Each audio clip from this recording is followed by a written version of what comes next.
Yo, God, I got the top to, yo, God, Quadir, I got the top to the liquor. Yeah, y'all. Yeah, peace, gods. Peace to the gods. Yeah, peace to the gods. Up here chilling with Jamel Arifa now. Yeah, we all up here just chilling. We trying to get it right, y'all. Yeah. Law Shasha, I see you. Law B, freedom of law, freedom born. Yeah. Yo, Quadir, what's up, baby? You. Yeah, we're gonna drop the signs on them real fast. You know how we do. Yo, Free. I remember back in the days, y'all. Yeah. When individuals that didn't know their math wasn't allowed to come outside. You remember them days? Yeah, God, man. You know what we had to do, God? They don't forget that we had to make them show and prove, man. Be honest, shadow of doubt.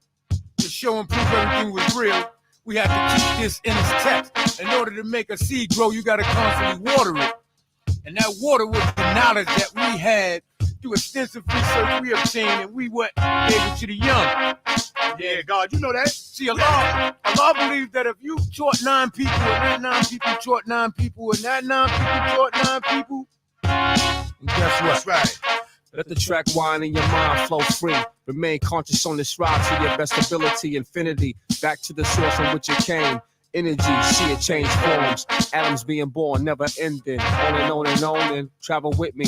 Not trying to convince the pack that it's a fact. For those who can adapt, I live this, shit it back. We have agreed. You feel the impact of the truth when I squeeze the brain till something pop. Hip hop, blocks and text, fat checks, fire whip chicks. Fresh kicks, specially fitted crown, button down, open white tee underneath. Lies the 4 pound, 45 minutes of medicine. Dismantling any MC opponent stepping in the zone. Get your face blown. I would like to let y'all know the history of how the first bones begun. Allah met Messiah. Allah met Bismillah. Allah met Prince Allah. Allah met Uhura. Allah met Akbar. Allah met Kahin. Allah met ABG, who was Bilal at the time. Allah met Al-Jamal. Allah met Salam. And there's 3 elders that dealt with this knowledge with him. And these 3 elders were first bone justice, who was Akbar. He had Shahid, and he had Ibika. Along with these 12, he became the 13th man from 12 disciples. I like to just let y'all know, from my perspective, that the mathematics was revealed to us by Almighty God Allah. He gave us 1 and 9 and A to Z. When I speak unto the wicked to warn them, thou shalt surely die. Fucking with I, stealing, telling lies. To master the original man, home and abroad, the sweet state justice. Reward is the price of freedom. Some bled. They killed Fred Hampton in bed. Penalties to enemies, cutting musket the seed up in their head. So improve, make the mountain move. We build with the MC skill. Drop math, nothing grafted, crafted, master for the people. Them sway to the rhythm if you feeling what I'm giving is real. True living, iron pole, microphone still. False imprisonment, big business for government official. Address the issue, blow the whistle. You take on face value how fast the light travel. Swine poison, animal eaters and wife beaters. Savage in pursuit, false move and I'll shoot. Blast you back to a gas. You can't last in the square with the truth. And that's peace, God. And it always comes back to knowledge. And that knowledge is our foundation. And the foundation of all life emanated from Allah, the Father, manifesting himself as a true and living God. Throughout eternity, or even time immortal, man has always been God. For we are the supreme one, being manifested and taught by Almighty God Allah. A ghetto star child is born, straight from the vine. Before there was time, somebody had to wind the clock. And there I stood with the body of the universe. No religion, just universal law and self-existence. Everything right and exact. Universal flag tagged up in your headpiece. I reap, cheek of the cheese saw, raw uncut, every line you choke.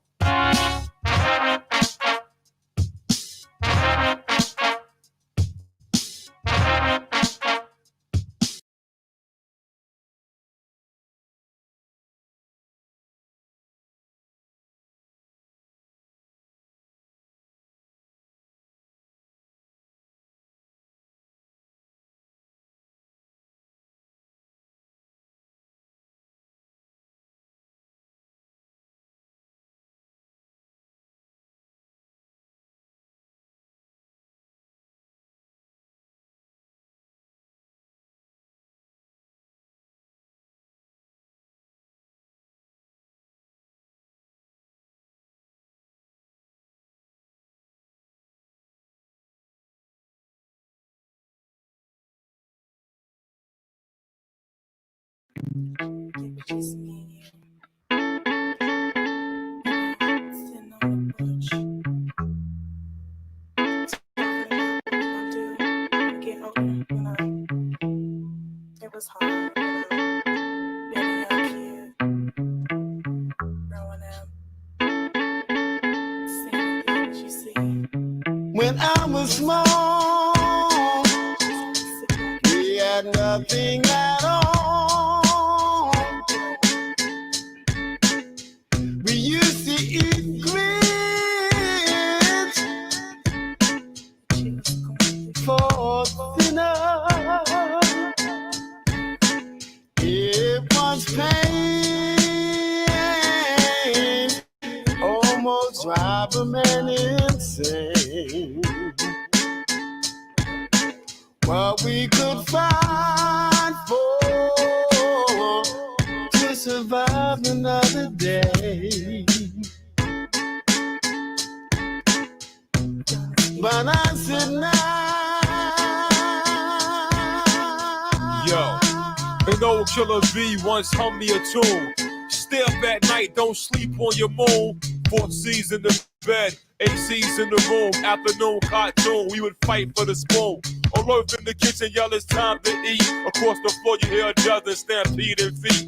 1 pound box of sugar and a stick of margarine. A hot pot of grits kept my family from starving. Loose with the welfare cheese, thick with the gravy. Used to suck it straight out the bottle as a baby. Steamy hot meal served less than 5 minutes. Big silver pot, boiling water, salt in it. House full of brothers and sisters, the pot's missing. Pilgrim on the box, on the stove in the kitchen. when I was small, we had nothing at all. We used to eat grits for dinner. Yo, young shorties in my hood started hustling, packing bags at the neighborhood of shit. Growing up, not as fortunate to have a fly shit. I'm too young, no job to hire me legit. You walking down the street with your gun in your hand, drinking, thinking of a master plan. Your old earth can't afford what your friends got, so you roll up to the spot with your thing pun cock, and it seemed worth the taking. Stomach aching, Morning Star veggie bacon, go good with the grits. Now let's take it back for real. When we used to build the ghetto big wheels with the shopping cart wheels and wood to nail the seat on. Girls skipping rope in the streets, the summer heat left the jelly print stuck to their feet. Skelly cheap, flip you baseball cards for keeps. Mama said it's getting late and it's time to come eat. When I was small, we had nothing at all. We used to eat grits for dinner. It was pain, almost drive a man insane. What we could find for to survive another day. But I said now,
Yeah.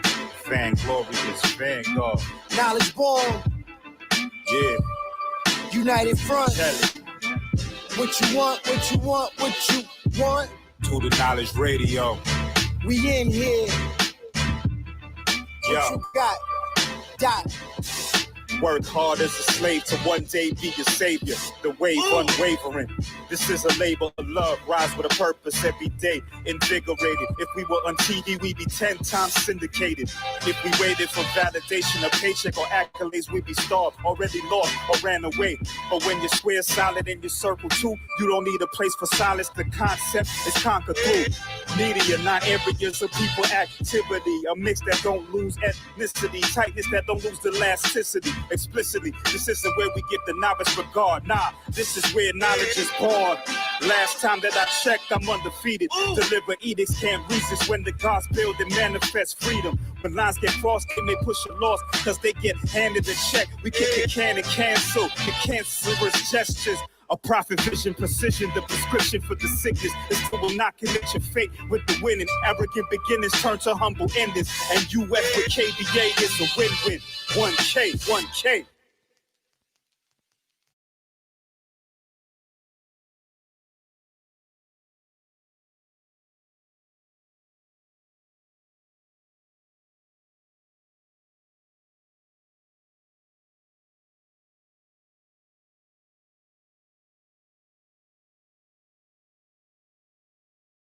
Knowledge born. What's the science, baby?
Knowledge born. What's the science, baby?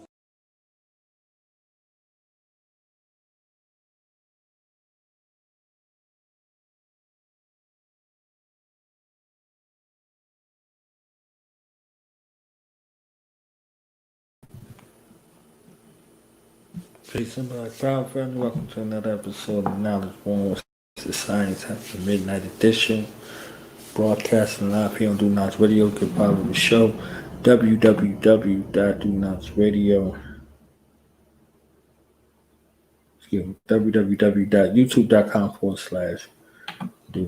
Radio.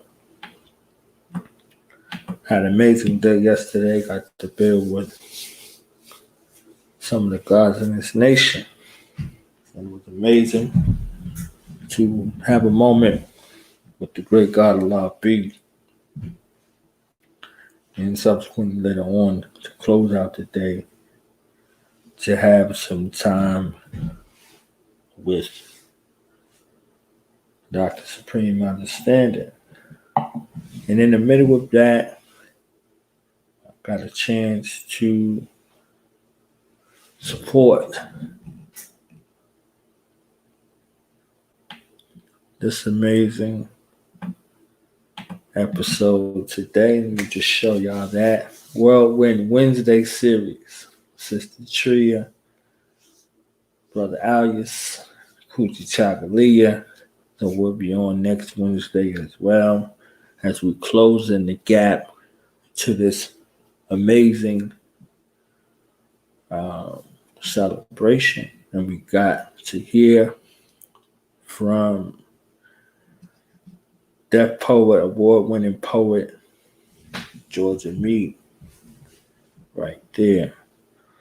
So all in preparation for this amazing event, 100 Years in the Whirlwind Global Conference. That's right, I said Global Conference, August 14th through 16th, Friday through Sunday, broadcasting live. Get your tickets. Get your tickets. Get your tickets. Get your tickets. www.btc1.org. Let's just go there real quick. Let's go there real quick so y'all can see what's going on. Go to the website. www.dtc1.org.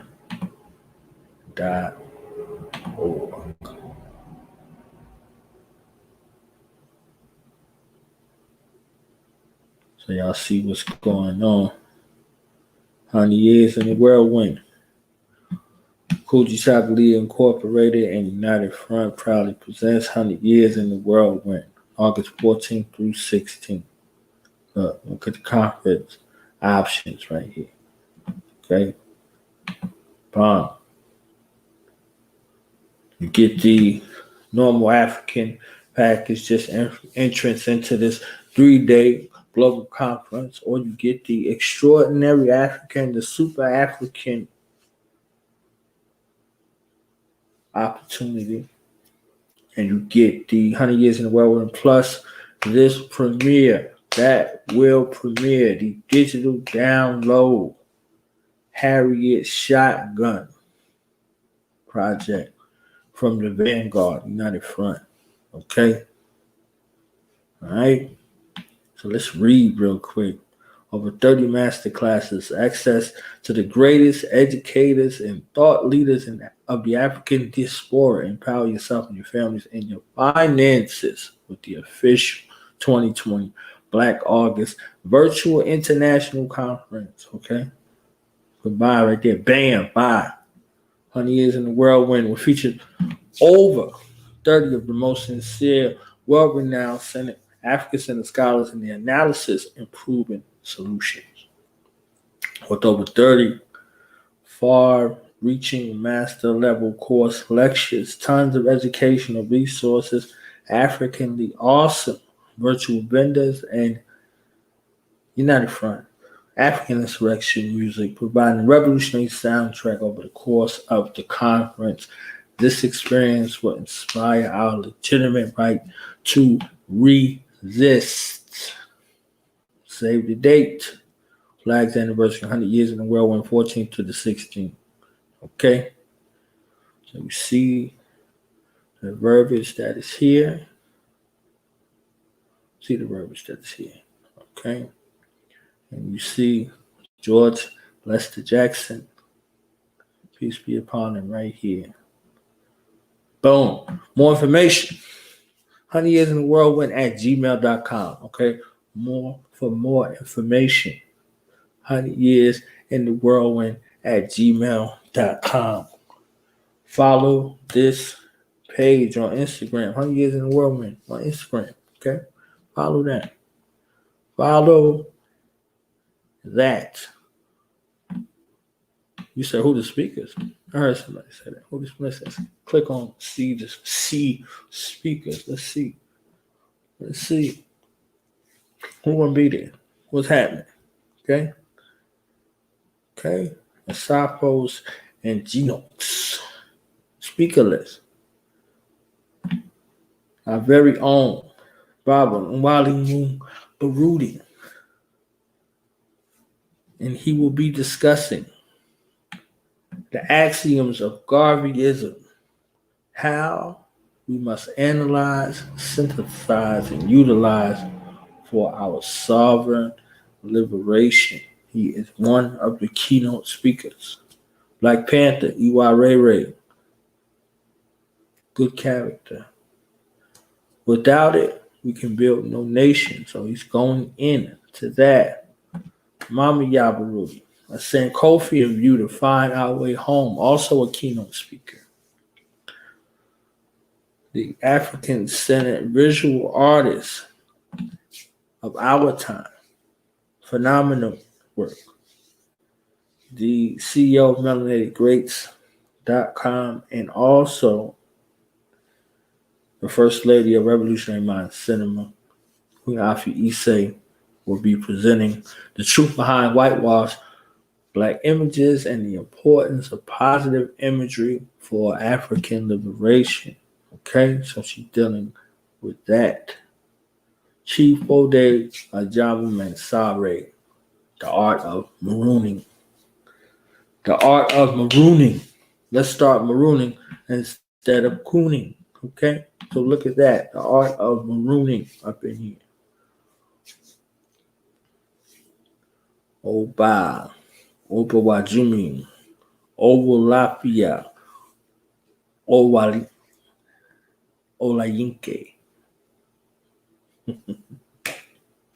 I love these African names. Passing the spear and shield to the next generation of warriors. Okay? Got that.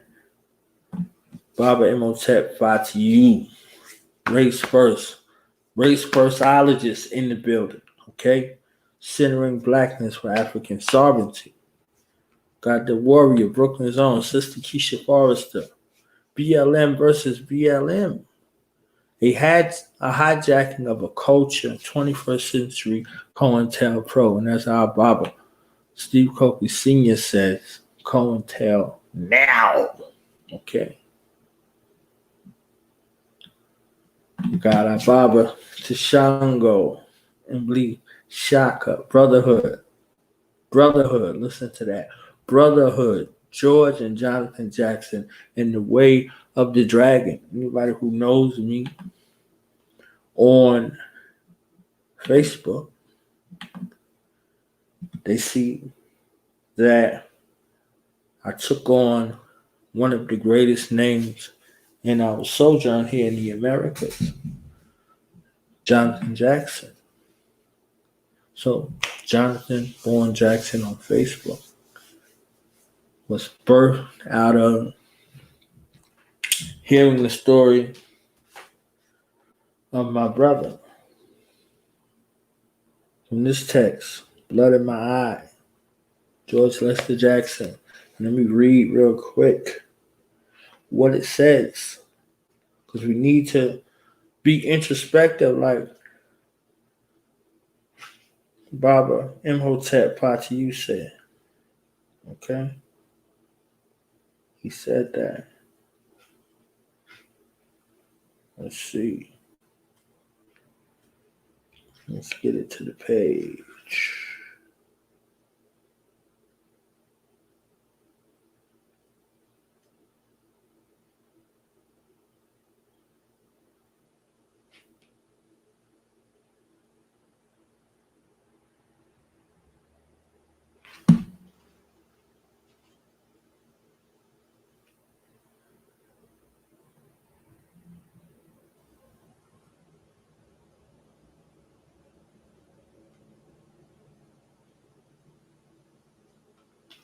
Just give me a second.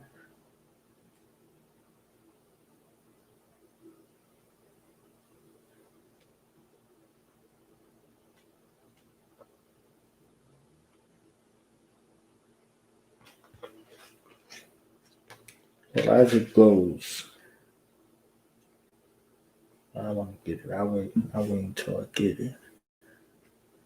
I want to read it. I want to read his words.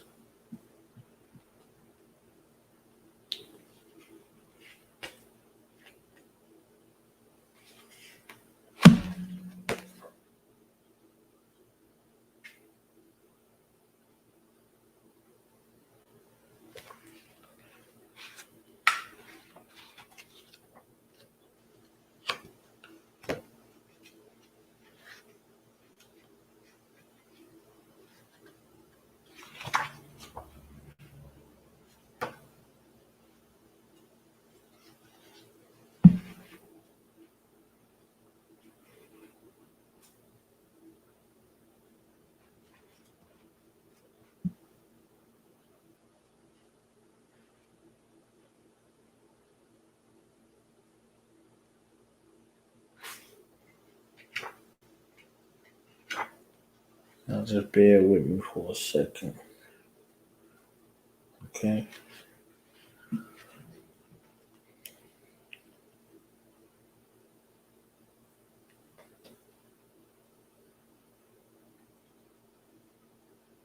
Here it is.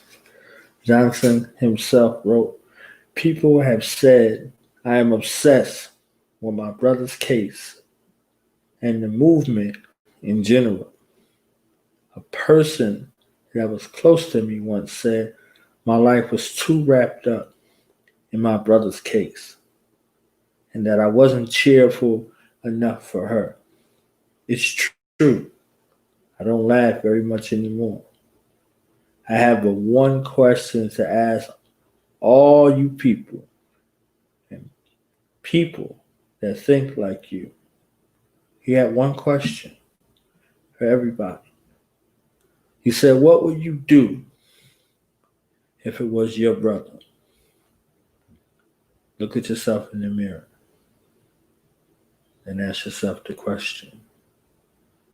What would you do if it was your brother? On August 7th, which is in one day, on August 7th, 1970, Jonathan Jackson entered a courtroom in San Rafael, California, and attempted to free 3 black convicts. Look at the wording. One of whom was on trial for assaulting a guard. He armed the convicts and took 5 hostages, including an assistant district attorney and the judge, still dressed in his robes. He died a few minutes later in a hail of bullets inside a rented van that was being used for the getaway. We're taking over, he said. We're taking over, he said. We're taking over, he said. At 17, Jonathan had already come to the conclusion that the only way he could affirm his sense of justice was at the point of a gun. His experience of life in America had convinced him that the only way he could be heard was by an act of suicidal daring. You can take our pictures. We are the revolutionaries. This is his quotes. You can take our pictures. We are the revolutionaries. We are the revolutionaries. With these words, he announced to the world that he was not a criminal because he no longer recognized the legitimacy of white law. When his sister heard of the news of his death, she cried out, but he was only a boy. Her mother corrected her. Don't say that. He was a man and killed his father a long time ago. Jonathan wasn't going to let that happen to him. He was going to live like a man. After his death, George wrote a letter. I haven't shed one tear. I'm too proud for that. A beautiful, beautiful man-child with a submachine gun. he knew how to be with his people. I love Jonathan, but his death only sharpens my fighting spirit. I am proud to have known that he was flesh of my flesh, blood of my blood.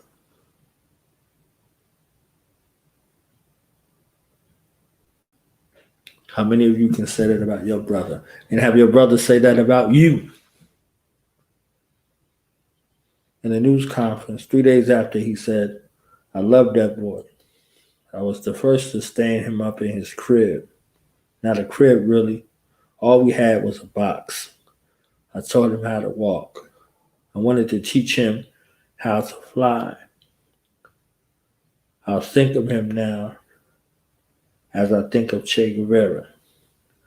George's last book, Blood in My Eyes, speaks with the voice of the dead.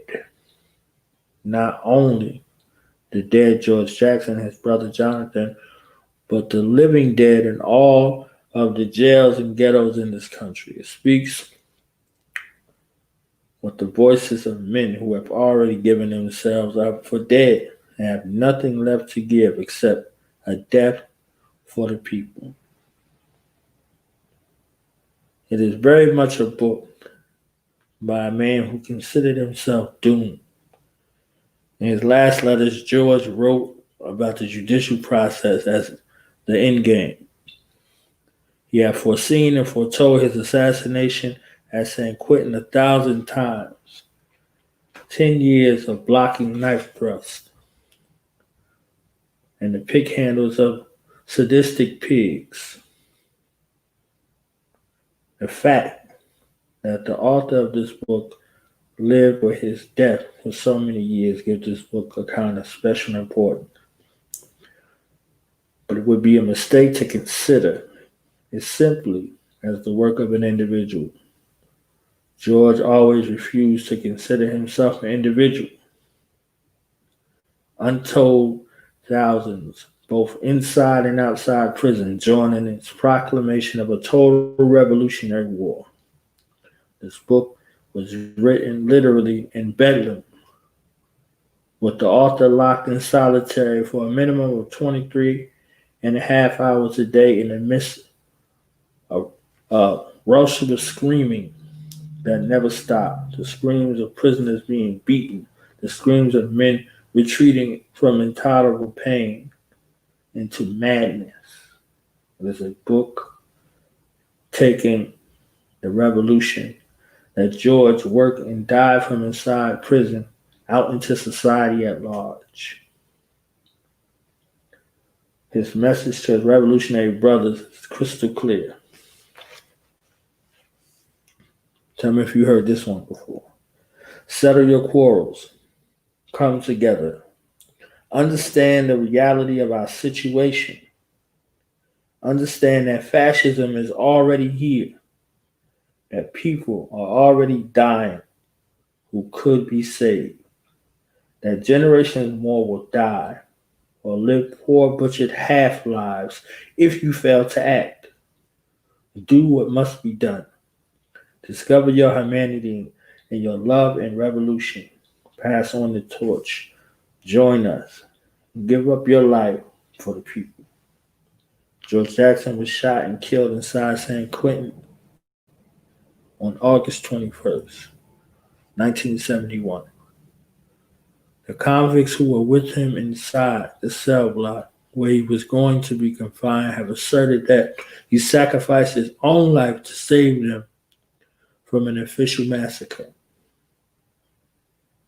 This would only have been in keeping with the character of his entire life.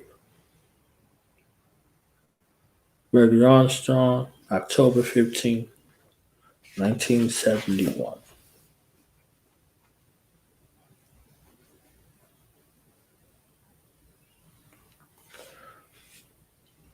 Now, this is October 15, 1971.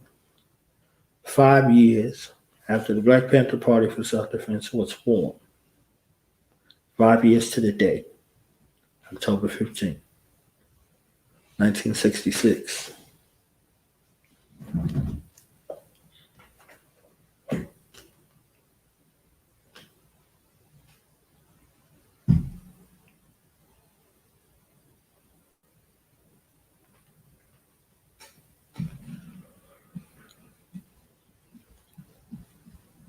So back to the share screen right here.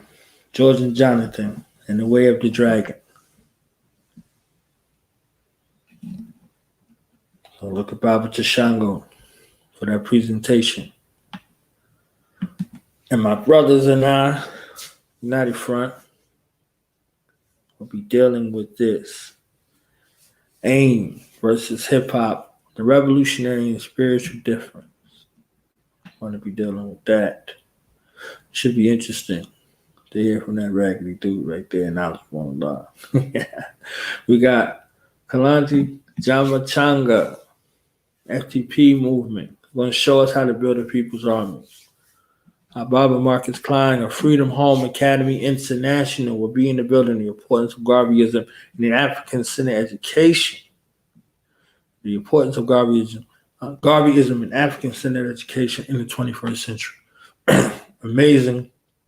Then we get the Baba Amin Imamu Ojuwo, Dry Ground, how RBG culture creates family out of fragment splintered tribes.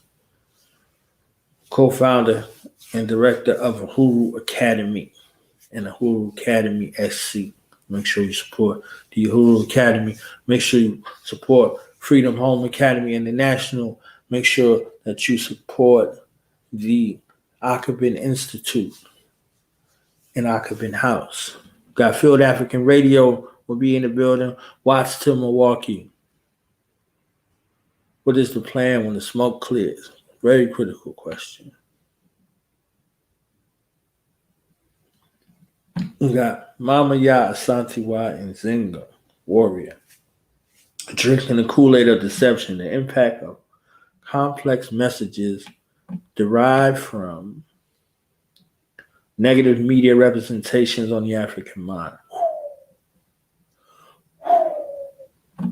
That's going to be off the chain. Sister Nyaba Arinde, Back to Basics Radio. Going to be an amazing show. Amazing. Mawasha Edu.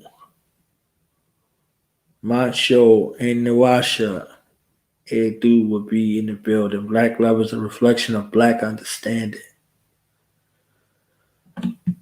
One of my heroes, Dr. Samari Sekou Kamara. Education for Liberation, the heartbeat of Garveyism. Founder of Kamali Academy, another African-centered program. Attorney Bernie Jackson, reclaiming the essence of the immortal prophet Nat Turner for Black power, manhood. Why couldn't I get a subject like that? I need to talk to these coordinators over here. You know what I'm saying? I need to talk to these coordinators over here. We need to coordinate. Okay? I need another subject or something. You know what I'm saying? Another subject. Talk to one of these coordinators. My brother Sutek Amin-Ra in the building. Black economic empowerment, a fool's goal or a fool's goal 100 years later. Mama Iya Ejwa will be in the building. The significance of spirituality and raising autonomous African youth as an expansion of acclaim.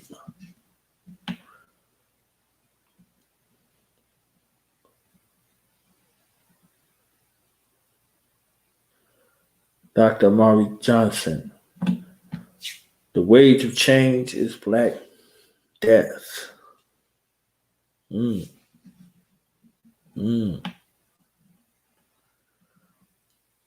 Nikala Asante, Sister Nikala Asante, Education in Black and White. Another educator. United Front, African Insurrection Music. Hip hop versus AIM, the revolutionary and spiritual difference. So, we're going to get in there and get busy. Got our brother Jimmy Topwe, Mabiru, things come together. An African mind, an African head allows us to build our best selves.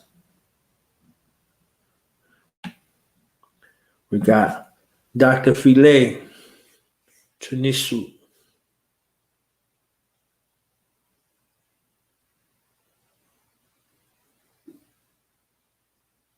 Maetic Epoch. And we got Baba Balagoon Ojitade, African Martial Arts for African Sovereignty. We got our brother Swahili, the unbroken circle of resistance in South America, out there in Brazil.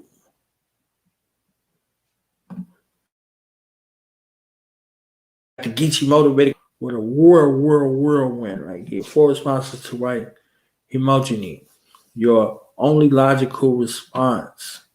We got Dr. Oyema'a, mamas and sisters of the struggle, honoring the best of us.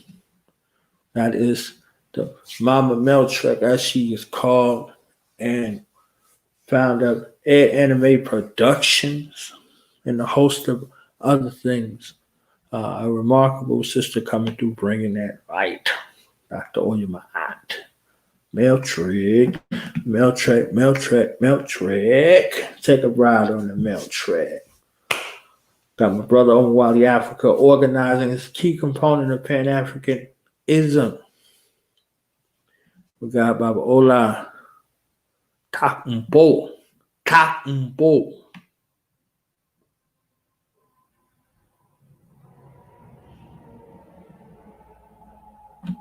The keys to the mental health resurrection of the black man. Boom.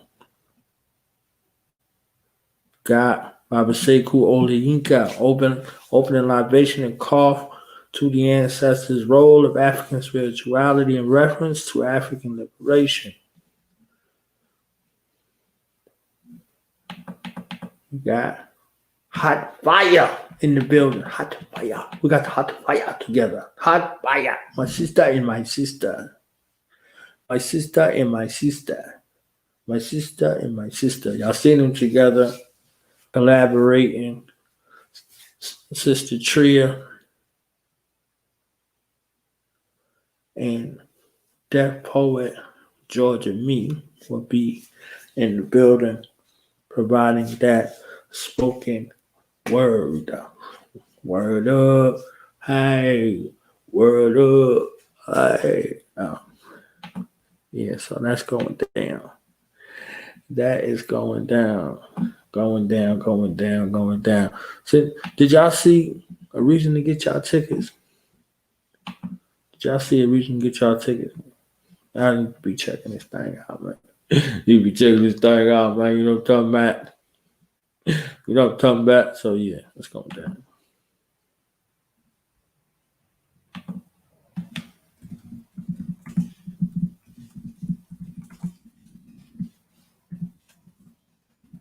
Oh, yeah.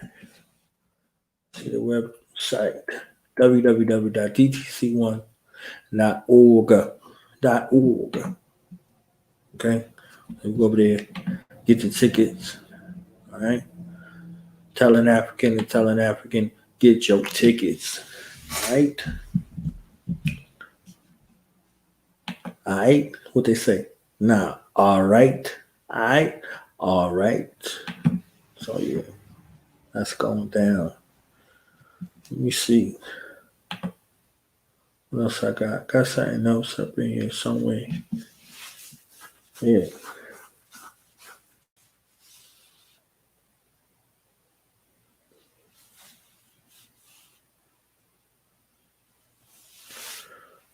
Yeah. Subscribe to Urban X on YouTube and also subscribe to Urban Extras on YouTube. URBANXTRAS. Urban Extras. Subscribe.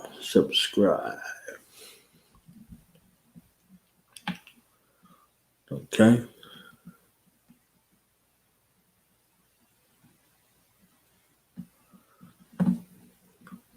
Let me find something to play.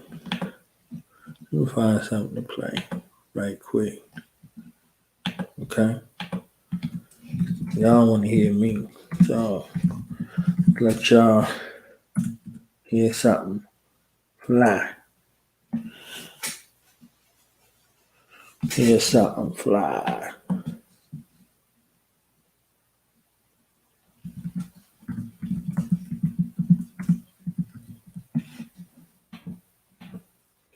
All right, let's see what we got. What we got.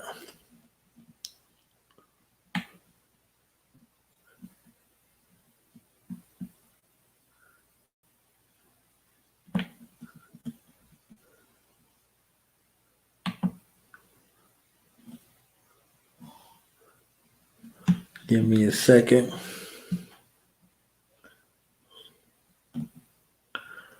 One second.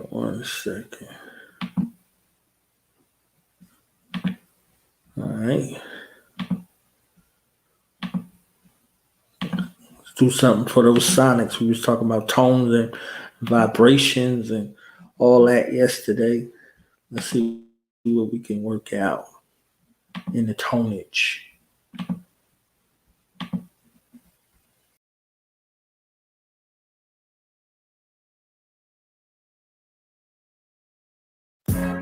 Time for me to get my grown man on, talk to the fellas for a minute. You know, we call these women out their name and treat them so bad that they begin to expect that. We claim we want a queen, but we ain't acting like kings. We claim we want a goddess, but we ain't acting like gods. So fellas, let me ask you, when the last time you went to the projects, scooped up one of them chickens, and turned that into chicken soup? Check it. I see potential in you, sister friend. Yeah, I know about your past, and I know you've been with different men. Now real talk, I hope you're listening. You let these fellas run game, but in the end you didn't get the win. Now you straddled with 3 kids, 3 baby daddies with 3 beds, and 3 who claim it ain't his. The win is to win, there's an empty fridge. That you got your hair done, nails done, everything did, huh?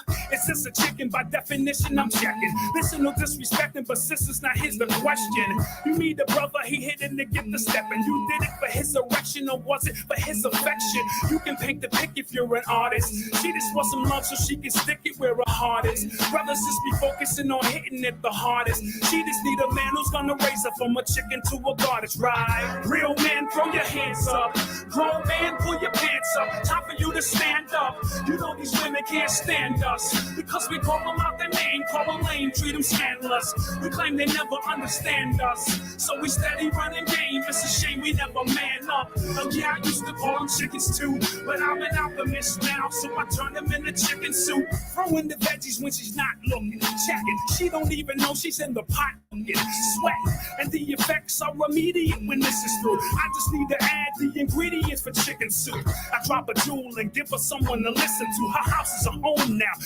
It's no longer a pigeon coop.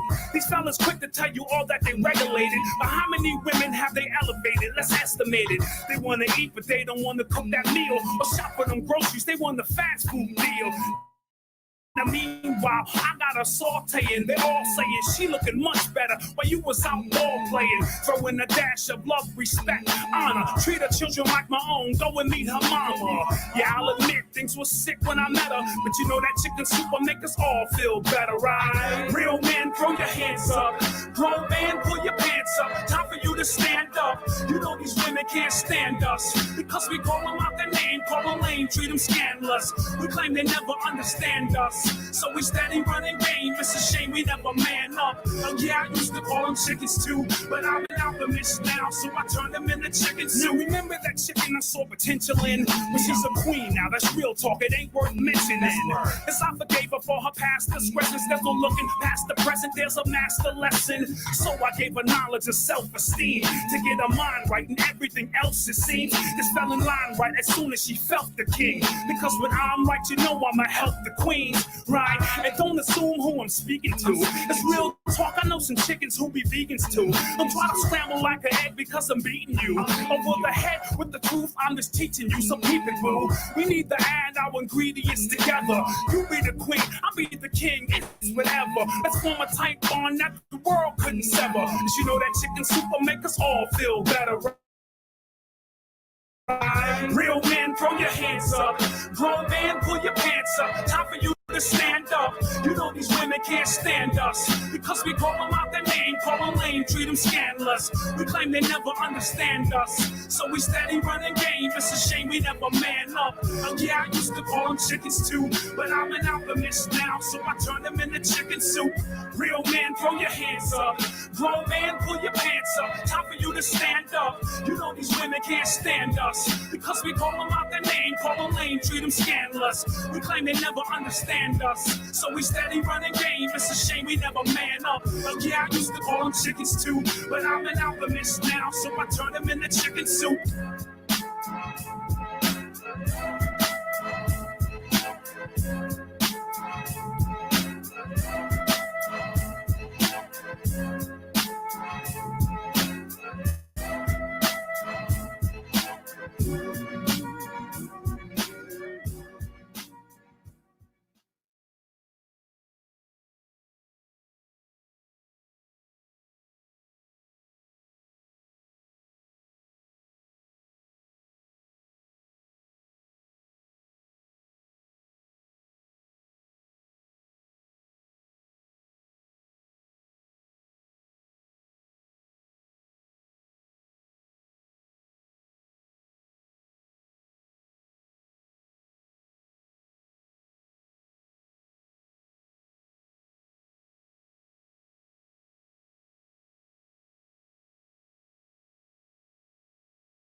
Can't you see what you're doing to our world?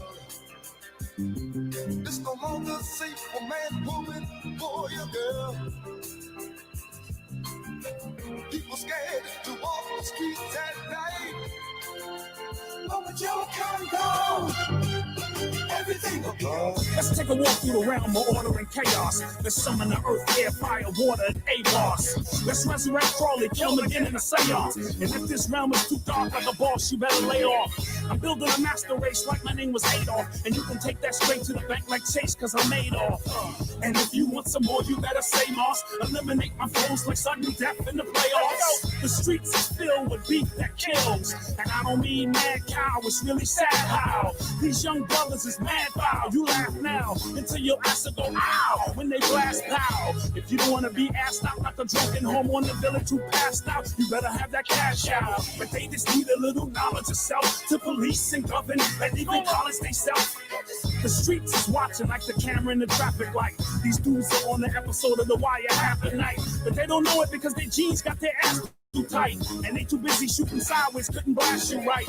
Metal strips and the money get picked up by satellite so they can track you at night and haul you off that cattle ride. These young boys still wanna be Gotti, so they busy trying to stretch their workout like Pilates. These devils steady meddling in your melanin. Soulless walk-ins and they'll walk right in if you let them in. And then they turn you on late night like Letterman and channel your energy deep in your soul and be dwelling in. But like Denzel, I'ma be brief like Pelican and tell you it's irrelevant, cause they all going to hell again. And if they try to scare you by screaming satanic, just tell them that you gone and watch they panic. When it comes to knowledge, I go deep like Navy SEALs. Cook up food for thought and feed it to you slowly like baby meals. I don't want to argue about Christ, he made me real. Or maybe you just sold your soul and you got a shady deal. They got all bases covered like they play the field. So don't believe everything they tell you just because they say it's real. To all my Christians, Muslims, and Jews, God ain't invisible, you're just confused. It's the black dot I get in your face like dimples. And be proactive when I attack you and bust off like pimples. You get a money back guarantee if I don't get in you. Deep into your pores, into the core of your mental. I don't have to be from Philly to get at your temple. And the complicated thing about it is that it's really that simple. I just want to let my microphone speak and reveal to your beats why your life is so weak. Let's get it right on. I want to smash with the lights on. But if it smells funky, I go from a staff to a python. And unlike Moses, I ain't gonna part that Red Sea. I don't give a damn if you got a big ass or a tight dog. Now, girlfriend, if you want to get me up like a hype song, then let's play doctor. I take your temp all night long. And if you don't try to fall in L-O-V-E, we can stay cool, brothers, don't tell on me. But I don't want to be the Mac, I want to be the Mac D. No need to overreact, for now just call me the Black D. OT is where that new energy of rap be. But it originated here, so I'm trying to bring it back, B. Head to the X, because we run this like a track meet. On to the next, and put up numbers like a stat sheet. I just want to rip the boogie down Bronx, throw your hands in the air. Yo, bring that back, yo, bring that back. Yeah, you already know what it is. Black Dot, aka So 88, Royal Immortal, Ghetto Shaman. Yo, Civil Wise, you crazy for this one.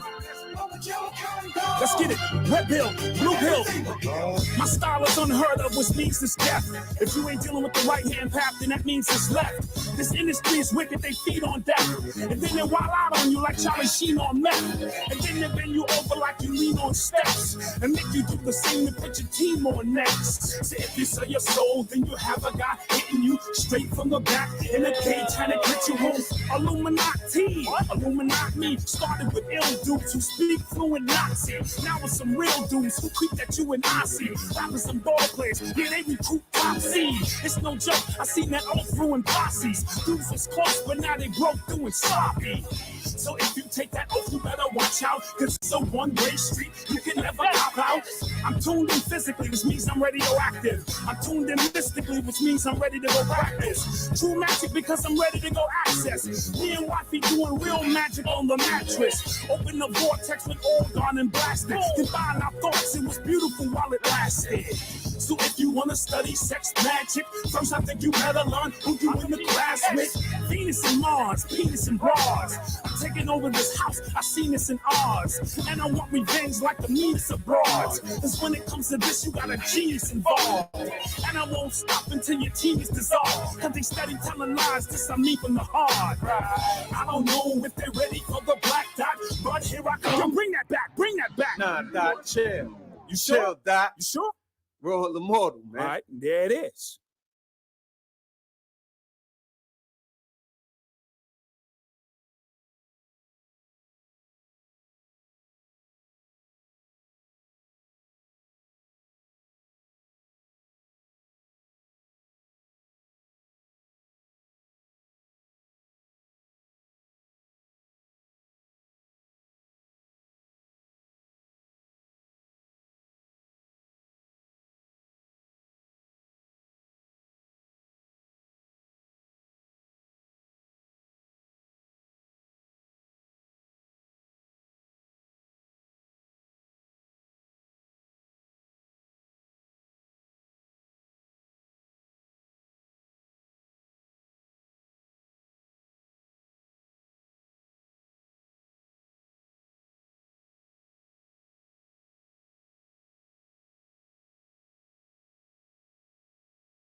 The losing dice were tossed. My bridge is all across. Nowhere to go.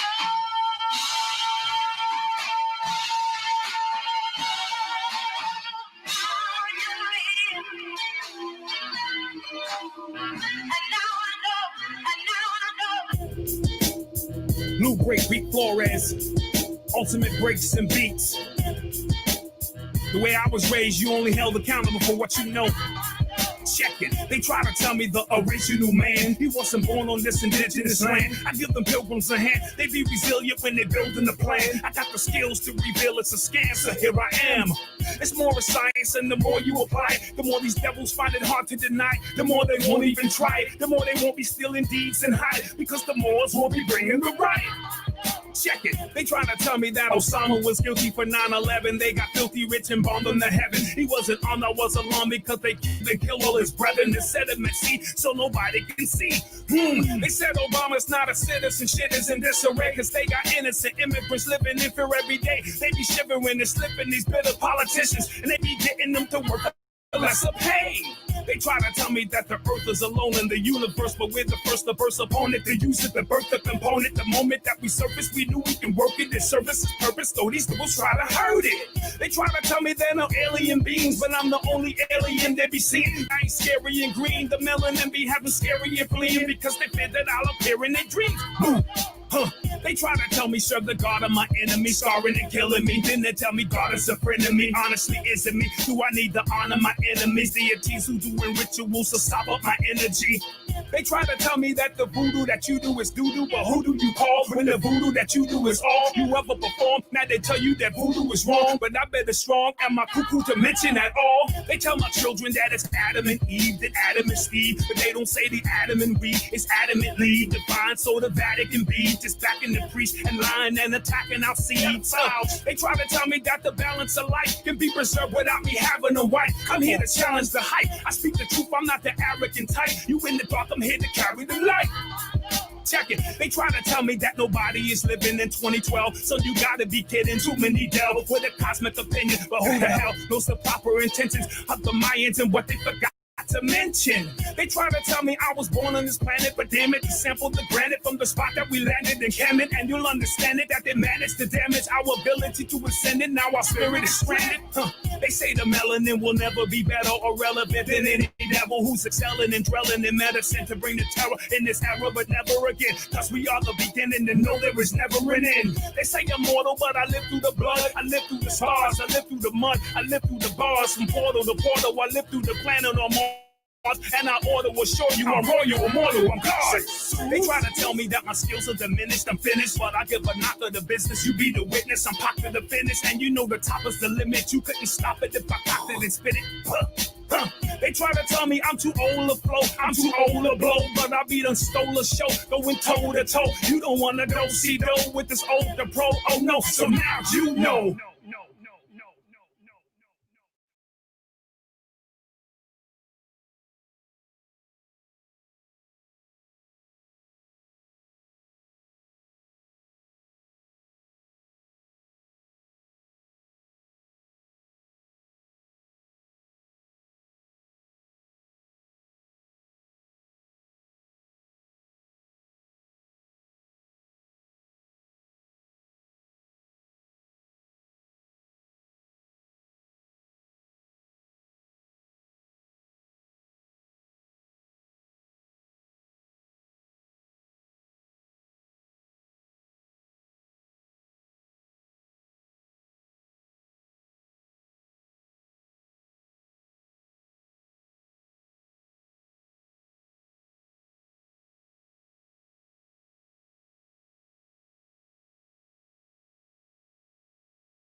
Fire for them. Fifth child, holla back, Chris style. Film nigga in this bumper card now, man. Wheel up. I'm a little field nigga from an underground road. When we spreading black patch like a poisonous toad. When me up, we bring my fire, man, burning up the soul. When we fighting for me people and such a heavy load. I'm a little field nigga from an underground road. When we spreading black patch like a poisonous toad. When me up, we bring my fire, man, burning up the soul. When we fighting for me people and such a heavy load. Donovan, man, we come free rumble. 2 shot from Glock, watch your cracker, them fi stumble. Feel pon this set, watch your pussy boy humble. Rough look.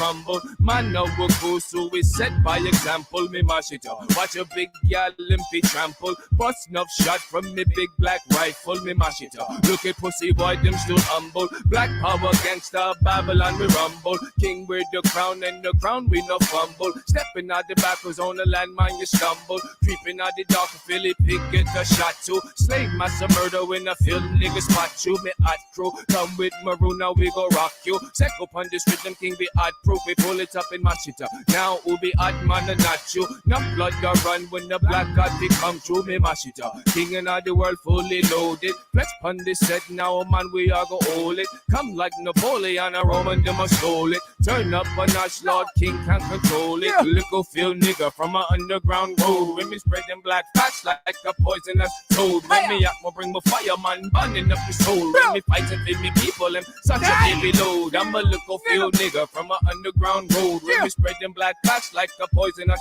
toad. When me up, bring my fireman, burn up your soul. When me fighting for me people, and such a heavy load. I'm a 5-star general, chemist in a diss. Crackers best fit duck down when I raise my black fist. Field nigga be the king, and the king be God and man. Tip my crown to the side, cause I reside in the ghetto fam. Holla black at the God now. Where your other telling me friend pissing out your mouth, clown. Snitching to the pigs again. Now run, go tell him I send on the hell on the man, and we coming for bum again. Black too big, and spit too big for field nigga, that's my friend. King side me the black dragon from a land of Asiatic. Drop them facts in mathematics. Let's get free, cross synthetic justice, serve no cave boys. Black power through your hood, black power gangsters. Banging on you, pack the woods, man. Coming out of that, stop, drop, and roll. Knock you out your hoodie, shoes, and socks, your bowels lost control. I'm a little field nigga from an underground road. When me spreading black facts like a poisonous toad. When me up, bring my fireman, burning up your soul. When me fighting for me people, and such a heavy load. I'm a little field nigga from an underground road. When me spreading black facts like a poisonous toad. When me up, bring my fireman, and burning up your soul. When me fighting for me people, and such a heavy load. Little field nigga from an underground road. Spreading black facts like a poisonous toad. When me up, bring my fireman, burning up your soul. When me fighting for me people, and such a heavy load. Hey, Debbie, take that. For you, where I say? Eh? Ain't nothing, boy. Where I say? All right, get the wood out your mouth. Suck your move my bum buckler. This for you, faggot, motherfucker.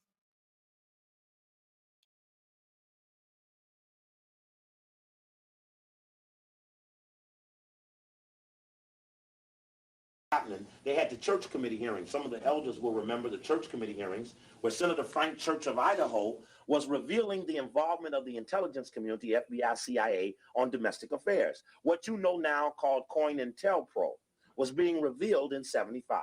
That's when they showed that gun that they tried to kill Castro with the poison pellets, and they admitted that the mafia, Sam Giancana from Chicago, and the CIA had been working together to try to kill Castro. Meaning the society at that period learned a lot about itself.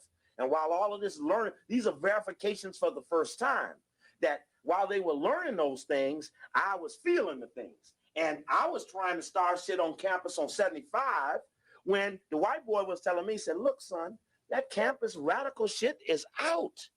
Kate, don't you know nothing? Go back. You know nothing? Go back and look at Jackson State when we shot them black kids all up in that dormitory. Don't you know that the black shit is dead?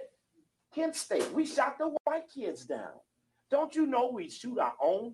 And I'm going, I don't get it. I'm from Chicago. It was Fred Hampton and Mark Clark went down. Fred Hampton and Mark Clark went down. I saw that. I understood that the Panthers have been crushed. They didn't crush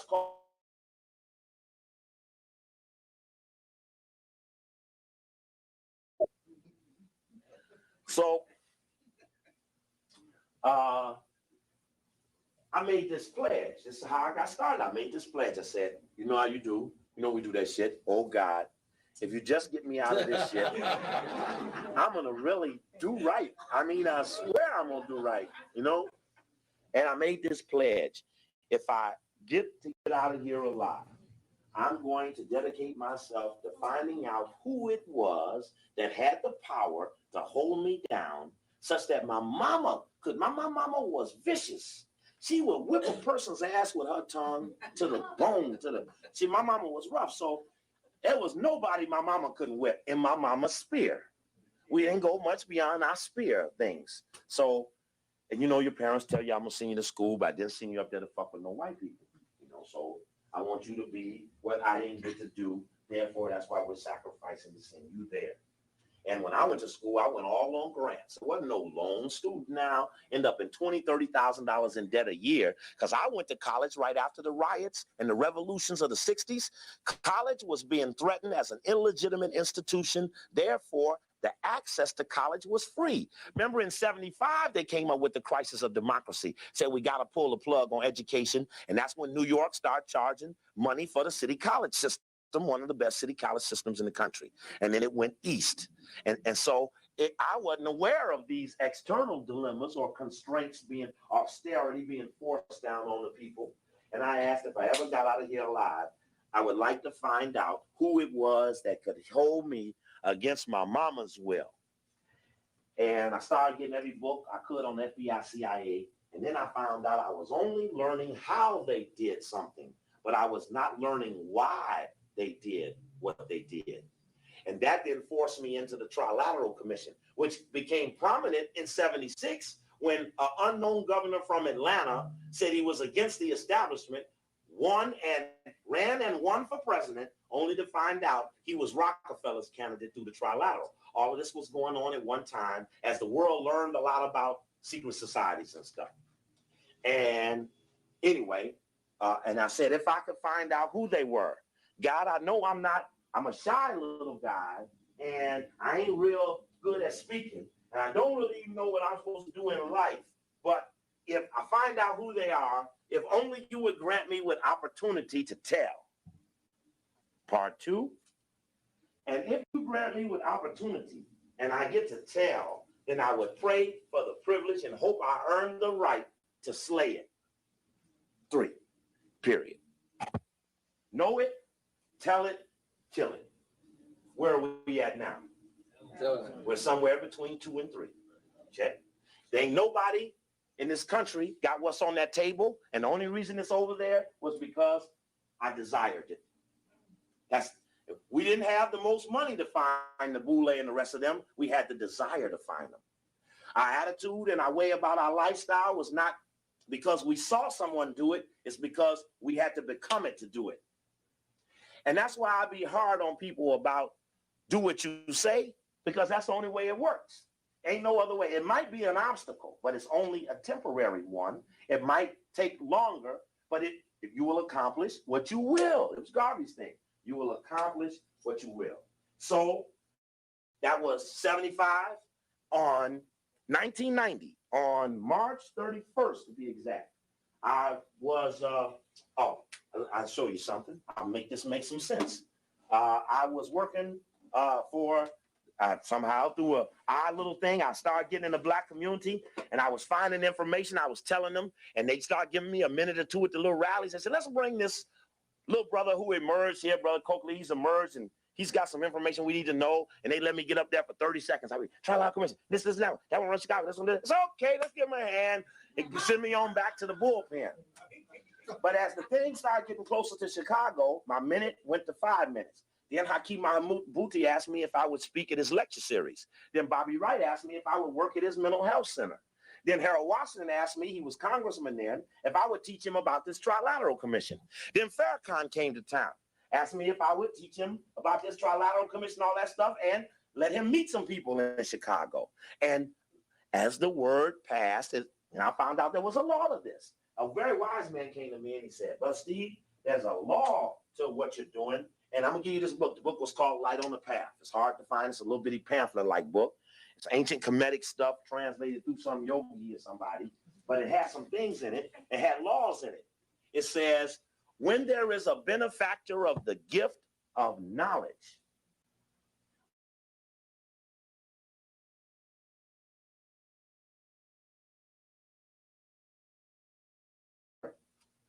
that this knowledge is available. Now, when you come and tell me, say, brother, I never met you, but I've been hearing you on them tapes. And it almost sounds happenstantial to you, but I know that's the law. That I'm locked in on a law that if what I say is valid, it will make it to you in a confused and blurred manner. Then the law says, on the path, you will meet people of like character. That's why I tell you it ain't for everybody. And it says, with them, you will form a bond that needs no utterance of mere words. Okay? Which means there would be help. Then it was saying something about, before the voice can speak, it must be incapable of wounding. Which means I know without touching somebody, I could break their ass down. I know I have the power in here. It's not my power. I'm utilizing it. It's not me. When I go to these places, I say, Brother Coakley, how y'all been? Brother Coakley, I bet. So Brother Coakley, my ass. Brother Coakley's ass, if he doesn't uphold the principle of sharing and doing it till you can't stand it, then I will lose my right to it and be just another person that you moved on past. So there are laws or rules, and it works through you, not because of you. I'm just a vessel. And that's all. And when this body dies, some other vessel will pick up. It's in the wind. It's not in the person. And so I make the youth, as they get hooked on the thing of the person, make them understand everybody's option is available. It's not my option. It's everybody. It's everyone's choice. Anyway, long story short, 1990, March 31st. Anyway, I got fired. I ended up working for a Chicago elected official in 83. I ended up the chief of staff in 87. I ended up the chief researcher on the city council of rules when Harold Washington reorganized the city council strike in 80. I ended up chief of staff in 85. I lost my chief of staff job in 85 because I was holding anti-Columbus days in Chicago, and my alderwoman was in Vegas. I didn't know then, but on a trip financed by the mafia. And she was in Vegas with the free hotels and plenty of gambling money. And I was doing the anti-Columbus Day in Chicago, and I put the word out that Harold Washington shouldn't walk in the parade because it was hurting the children. And the cameras went all down, and the thing just erupted. The one little idea erupted. I held up Ivan von Sertima's book. They did a big story on it in the newspaper. Ivan von Sertima was over at the Final Call Administration Building, which is now right next to where the restaurant is now. And I told them I was watching Ivan von Sertima speak there. Jim Brown was there that night. The minister was there. And I stood up. I said, man, I'm so inspired. I think I'm going to have the first anti-Columbus, anti-colonialism day. And I'm going to jam up this Columbus Day when it comes. Because Ivan von Sertima, you don't work so hard on this that just the thought of what you did is one thing, but implementing what you did is the manifestation of it. So I went forth, the thing erupted, and it went all over the white media, all over the black media. Black people would call and say, I don't care if Columbus Mummers discovered it. It was Amerigola Vespucci who discovered it. I said, damn, they don't even get it. Harold Washington's press aide came out and said he's going to walk in the parade right up front with his Italian friends. The media went down there and asked the people in the march, who discovered America, really? Coakley says it wasn't no Columbus. They blew it all up. And anyway, I was making $24,000 a year then. It was 1985, October. And I had 2 new babies, 3 and 1. And my alderwoman was in Vegas. She turned on WGN. It was national. She saw me on the TV, called up and told me that get my ass out of that downtown office, which is where city council is, go to that community office and stay there till she get home. She gets back, tells me that the Italians have complained to her and that I can't work downtown anymore because they don't want to see me down there. And that if I don't be careful, she's going to tell everybody that one day them hunkies locked me up in that mental place. I said, sister, you got this all wrong. I'm honored by the fact that they locked me up because out of that, I got a purpose. I have a reason for living. That's the highest thing a person could acquire is everything I do, every day I do fits in the pattern of my purpose.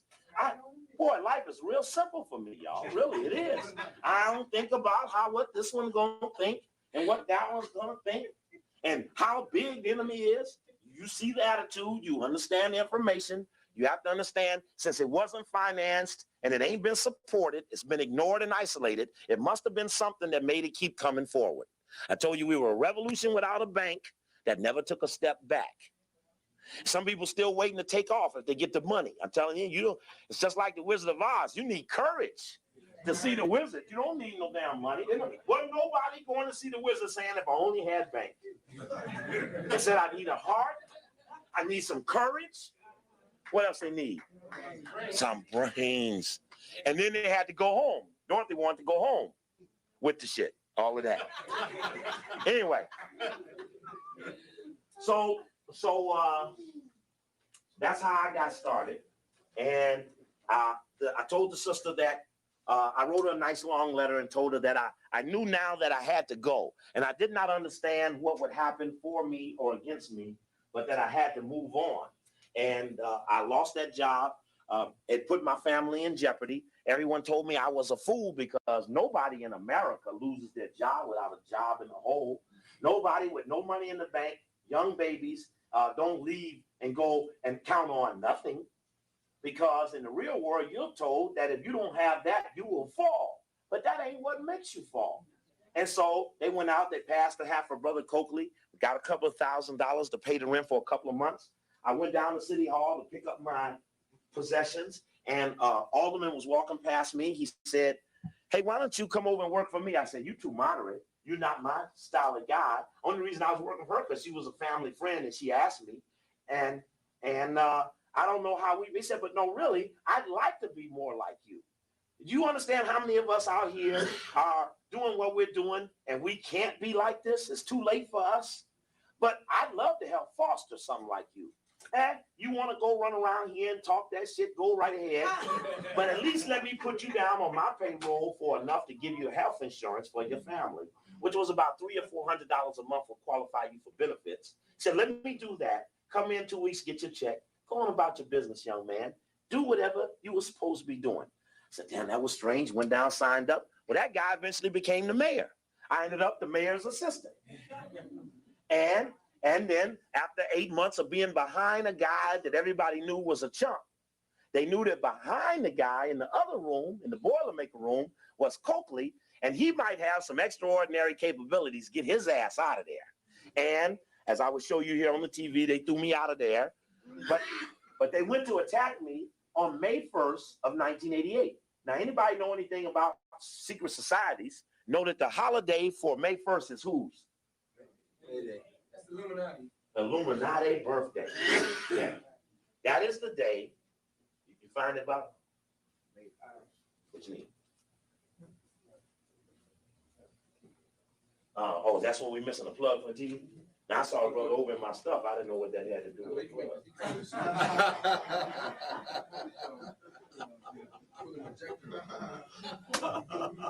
Got the story, thought the story was getting deep. I couldn't see, the eyes was all over the place. Anyway, they still didn't hear me over there yet. There ain't nobody answered that.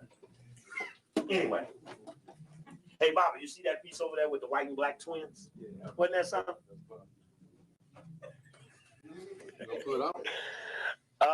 Where did you find it at? On the floor.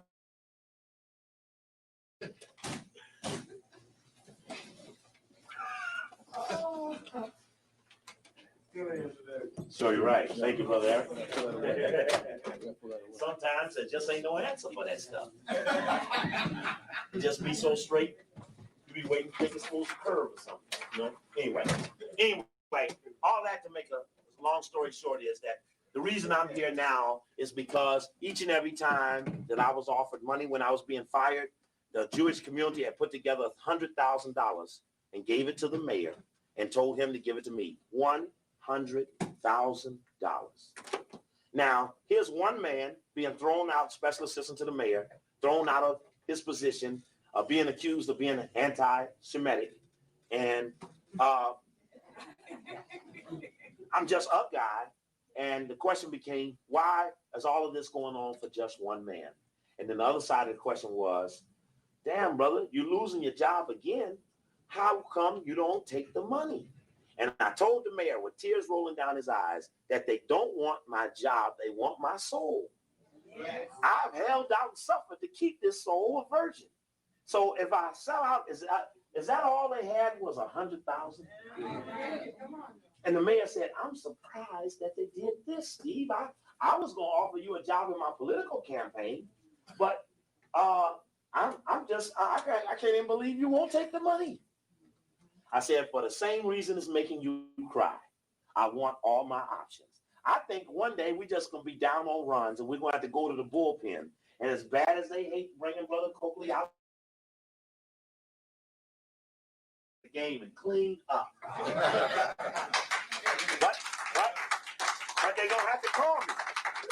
They're going to have to call me. And sometimes we may be so many down on runs, even what we come with might not help us. But then again, I don't know. You know, you be lifting weights. What do? You lift weights to build resistance. And the building of the resistance builds the muscles. and the muscles increase the strength for a moment that you'll need. Somebody will have to help me. Let's see here. This is a tape a brother gave me. I didn't get a chance to get much of this myself because I was being it. You know, it's hard watching it when you it. I got better stuff on Eric Muhammad than he got on himself. Because when they was doing Eric, he was being Eric. He didn't have time to look at it. Let's see now. It's not the biggest TV. That's Reverend Sampson. I was at his church. I was at his church the other night before the assassination attempt, and I showed this picture. And he was going to speak. I said, "No, Baba, you can't speak because you got them curls in your hair." And he stood up and apologized to the audience. He said, "I'd never been to a Coakley lecture before then, so please excuse my hair." And his hair was cut real short, real neat, and he wasn't the Jerry Curl preacher no more. Scary curls. Anyway, this is a special on the local NBC station on the Coakley affair. This is the head of Anti-Defamation League who put the stuff out against me.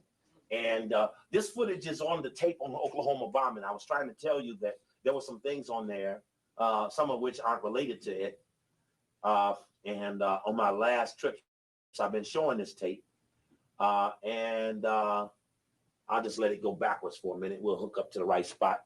And this was special, went on opposite of Nightline. This is Put Me in Context. When they go to fire me, they put me next to Campana and Jimmy the Greek. And they said, "You see, Coakley is in a string of people who had to resign." The point was I was supposed to have to resign because them hunkies had to resign. And my thing was I didn't do nothing wrong, so you got to fire me. Because if I resign and I'm saying what I said is wrong, and you can't even get unemployment insurance when you resign. They go over there and say, "What do you mean? Did they force you to quit? No. Did they tell you, did they say they kill you? No. Did they say, no? Well, then, damn it, you ain't gonna get nothing for 13 weeks, cuz you can't tell me nobody forced you to resign." Yep, I used to wear clothes. People didn't know I had suits. I mean, I don't have none now, but there was a time. Oh, this is okay. Stop, Steve. They're talking, and let's get some volume here. We will now have to reorient us. This is the Finance Committee Chairman, Tim Evans. He fought Gene Sawyer over who would be the mayor after Harold Washington died. Gene Sawyer was half a brother. He was half a brother. You'd have to pull them both together to make Harold Washington. But they end up getting in a big argument over who was the black. So what happened behind the two brothers, the black thing developed and laid low. And said, "I don't give a fuck which one of these doggies get up here. We're going to ride these doggies across the finish line." And the hunkies got smart after a while when certain key people started getting fired, different things. Sawyer started doing things that wasn't Sawyer like. They said, "Well, where's it coming from?" They were asshole Coakleys in that back room back there. And people would convince the mayor all day what to do, and I'd ride with them in a limo home and talk them out. I understand that Mr. Coakley earlier thought would not be coming with us, has decided to. He's standing by. Listen to this. Now they're doing the live piece. They say that Coakley wasn't going to speak to us tonight. This is the night I was fired. Right now, we're going to change plans a bit because we understand that Mr. Coakley, who we earlier thought would not be talking with us, has decided to. He is standing by live with Art Norman. Art, can you hear us? Yes, we can, Carol. And Mr. Coakley has been listening to the beginning of the program tonight, and he takes issue with some of the things that Monroe Anderson said. Mr. Coakley. Well, actually, I didn't hear what Monroe said, and I didn't hear what Tim said. But I would just say to both of them on their station, that station that doesn't belong to us, that we're bringing the discussion about ourselves into our community. They want to know what we're going to do next. We're going to take Tim and Monroe and the political officials and our religious leaders and the community people that came out here tonight, and we're going to come back in our own community, and we're going to have a long talk. We need to talk, Tim Evans. This struggle that we're involved in, Tim Evans, is bigger than politics. That's right. And I've covered your back before, and you've covered me. It got nothing to do with political opportunity. So within our community, we're going to bring our dialogue back home. Monroe Anderson, I told the people here tonight, I did not appreciate you calling me a gopher. And I said it was an embarrassment to my wife and my children who have had to put up with the pain that I've had to suffer for being a part of this community. And that upon my backs, Monroe, I showed the people my back I suffered the scars of helping bring in that government that Gene saw your ass so that you could work in it. You got to learn how to stick with me, Monroe. You're going to need me one day. Tim, you're going to need me one day. I'll be there for you. Bring the discussion home to our community. That's what we're going to do next. Thank you. Gerald?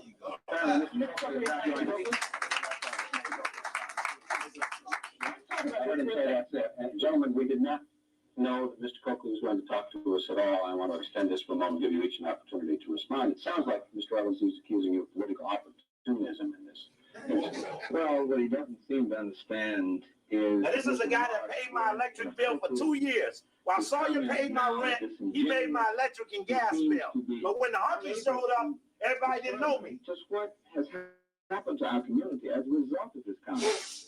It transcends politics. We're talking about the quality of life. We're talking about the essence of a community's commitment to fairness and equity. So I would say to him that he was wrong, and I certainly would reemphasize that that kind of conduct is inappropriate coming out of the mayor's office anywhere. Mr. Anderson, you seem to be portrayed by Mr. Coakley as a traitor in this cause. What Mr. Coakley has to say is not that important to me. I think what's much more important is the mayor's call for a meeting between blacks and Jews so that we try to heal. Sawyer gone, he gone, Evans gone. Coakley, two communities and move forward. 7 years ago. And have a much... This was May. I did Crossfire somewhere around in August of that year. Long and difficult problem here between blacks and Jews. Now, let me push it up. We're going to now come into the background. They're going to do a little background on. This is not the first time that people have been accused or involved. For the Jewish community. In January of this year, CBS sports broadcaster Jimmy the Greek Snyder was fired within days of making remarks about the physical differences between black and white players. The black is a better athlete to begin with because he's been bred to be that way. Because of his high thighs and big thighs that goes up into his back. In 1987, Dodger Vice President Al Campanis lost his job for calling blacks unqualified to be team managers.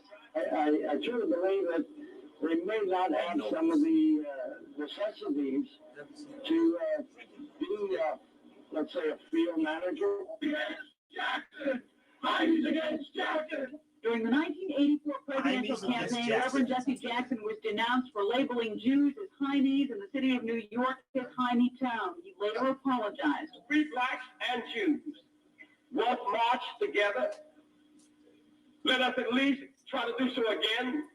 And Nation of Islam leader Minister Louis Farrakhan drew the ire of many after publicly calling Adolf Hitler a great man. He called him wickedly great, not many great. voices reacting to the controversy and to the views of Stephen Coakley, outgoing CHA Executive Director B. Herbert Martin, who says he does not condone Coakley's views, but says Chicago should be aware that these views exist.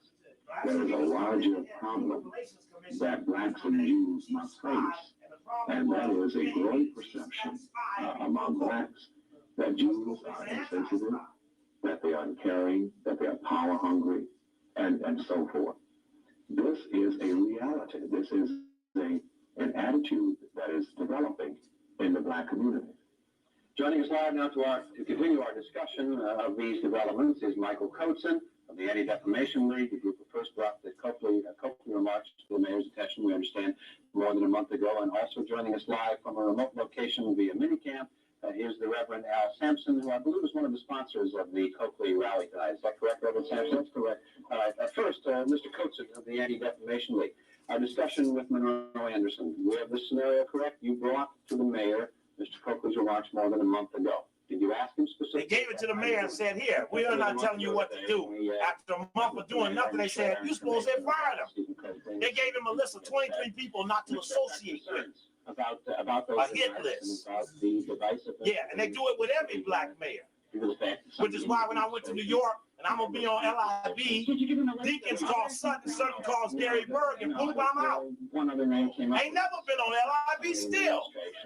After 6 trips to New York. Was the only one of that sort. Did you ask? No, I won't. I'll never be. Not specifically asked, but I think there was an expectation. I think similarly to the way when the story broke this past week, and I think much of the community generally had expectations. Now let's lead up to they're going to go through a little review A couple of days later, Minister Farrakhan comes to town. Right? What did he do? What did Steve? Yeah, that's funny. I be hearing that shit in my sleep. What did Steve do?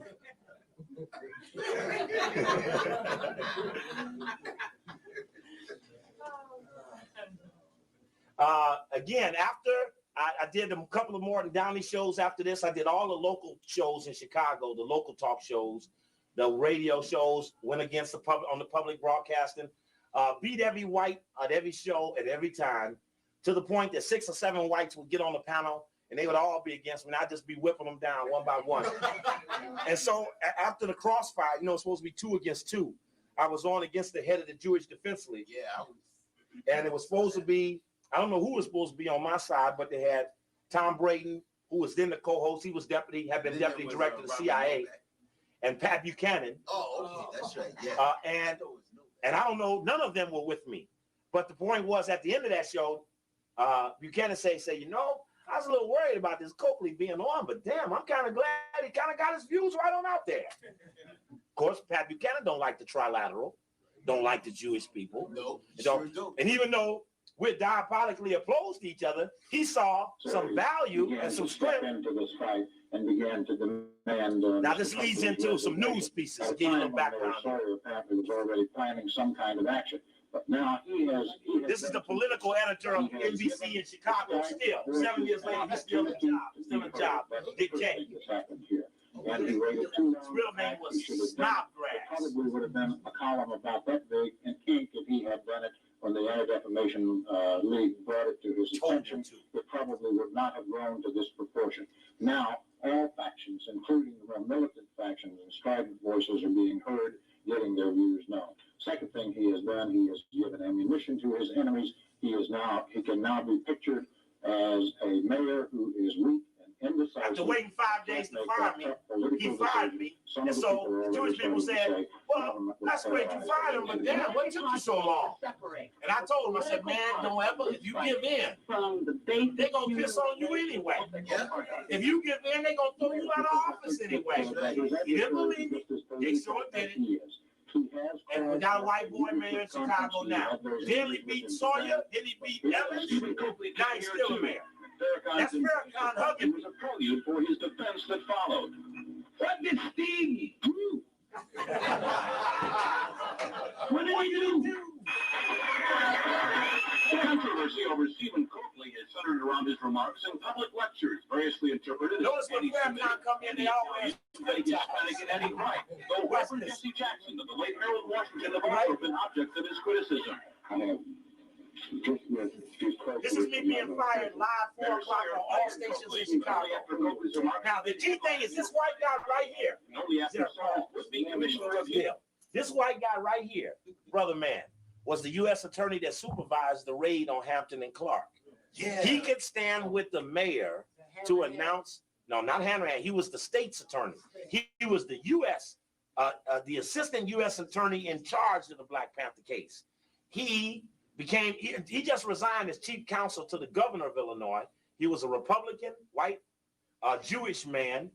He, in fact, tipped me before the shit come down. He told me they was out there listening to them tapes. He said, man, there were 200 Jewish people in the anti-defamation headquarters listening to these tapes. He said, the worst thing about it, some points they broke out laughing and tapped you and said, that was so. He said, they're so scared of you because, one, they heard their names on your tapes. Right. 2 is they considered you demagogic because there is truth in what you say. Mm-hmm. And then there's the demonstration of what you're saying.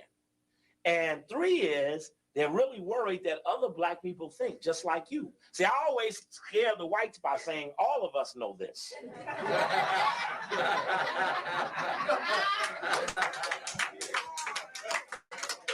Wow, you spend some time getting to know it. Remember, it is important. I know I have been effective in causing cancer in white people without touching them. Cancer is an uneasy feeling about something you can't control. And so when someone's calling your name and you don't know how you're going to get retaliated against, the tension you bear over looking over your shoulder or wondering about your assets or will there be major demonstrations on your stuff, why do Black people have kidney failure, high cancer rates, high blood pressure, because we suffocate that aggression for the hunky. And by eating it, it eats us up because we send it internal instead of letting it out.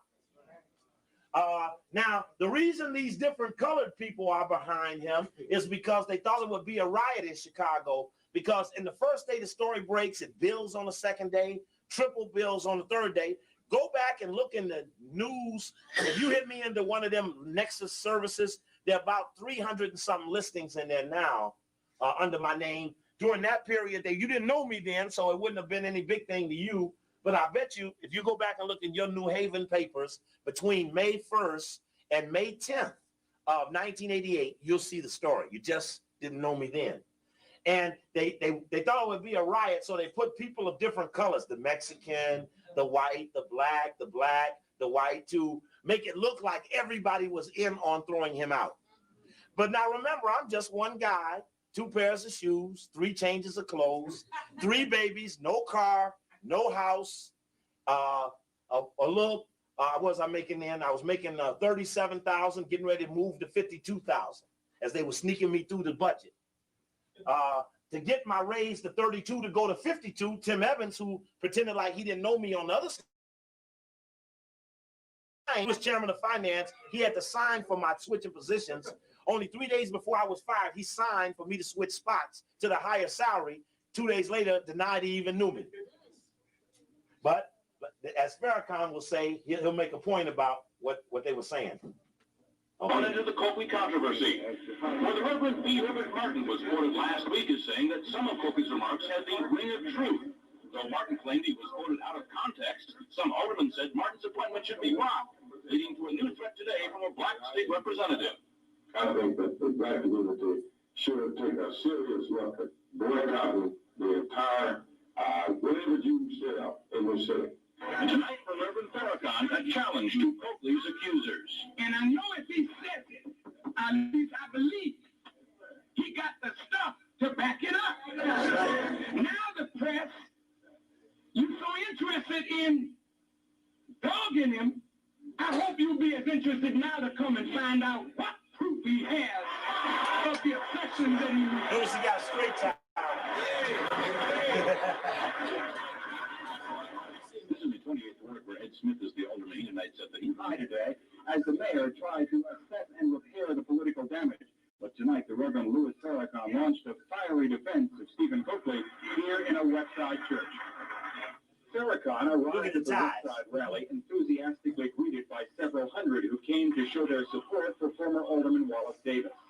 Coakley had arrived earlier, once again wearing the thin bow tie favored by Farrakhan's supporters.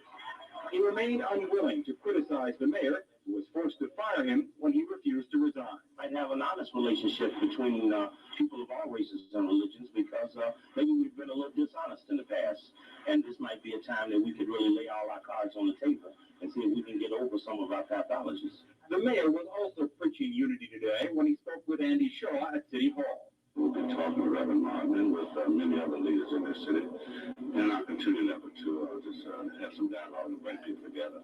But Farrakhan, in his own characteristic style, linked the indictment of blacks by Operation Incubator, the candidacy of Jesse Jackson, and the firing of Stephen Coakley in what he called a conspiracy against black elected officials. He saved his toughest criticism for black leaders. Black politicians said, fire him. Fire him. See, it sounded to me like Judas saying, crucify him. Crucify him. What is his crime? Well, he's a racist. He's a bigot. Shut your damn mouth. Who the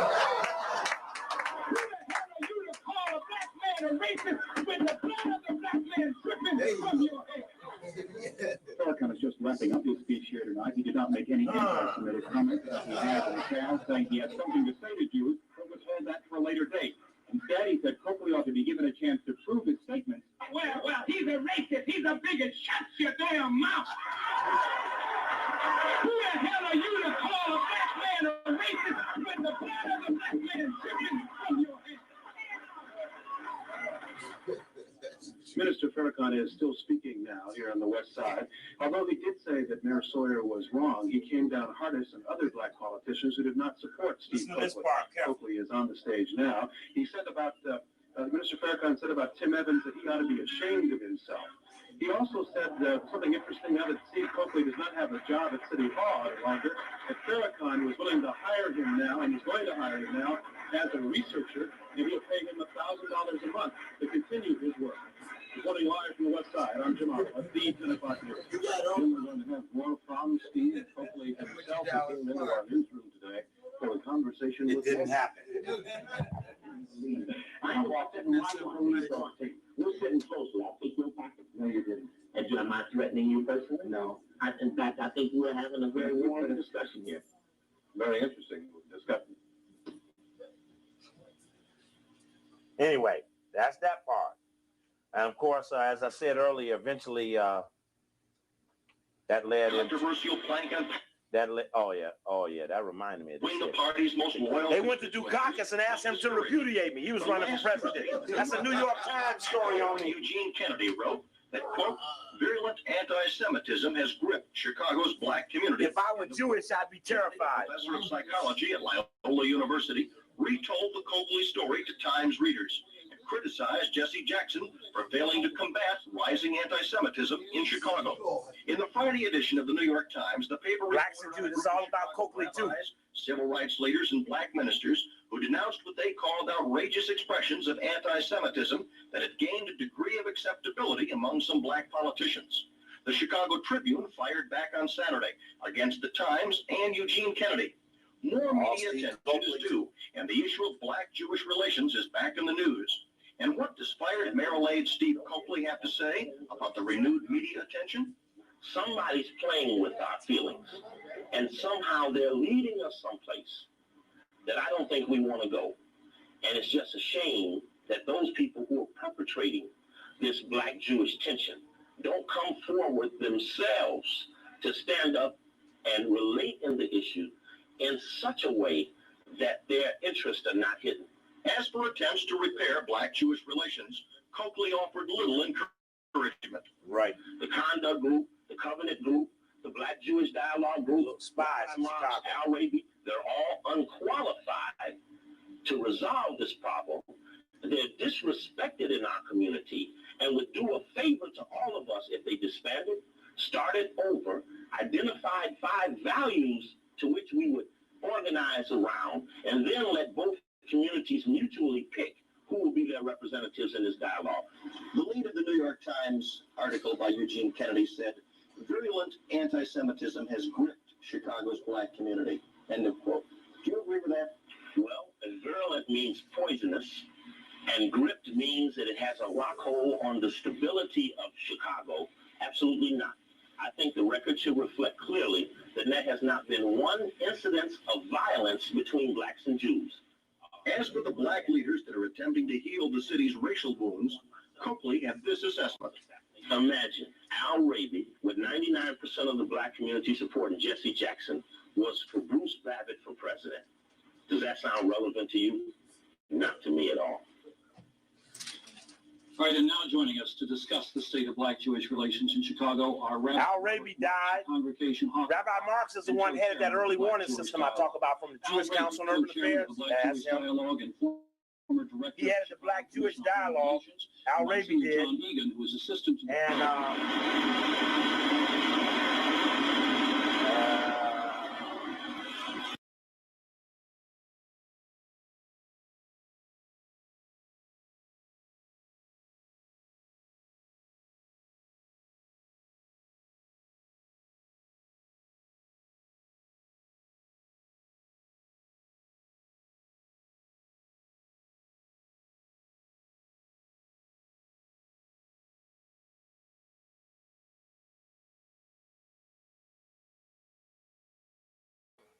for our black press, our great warrior, our Hannibal, Dr. Khaled Abdul Muhammad.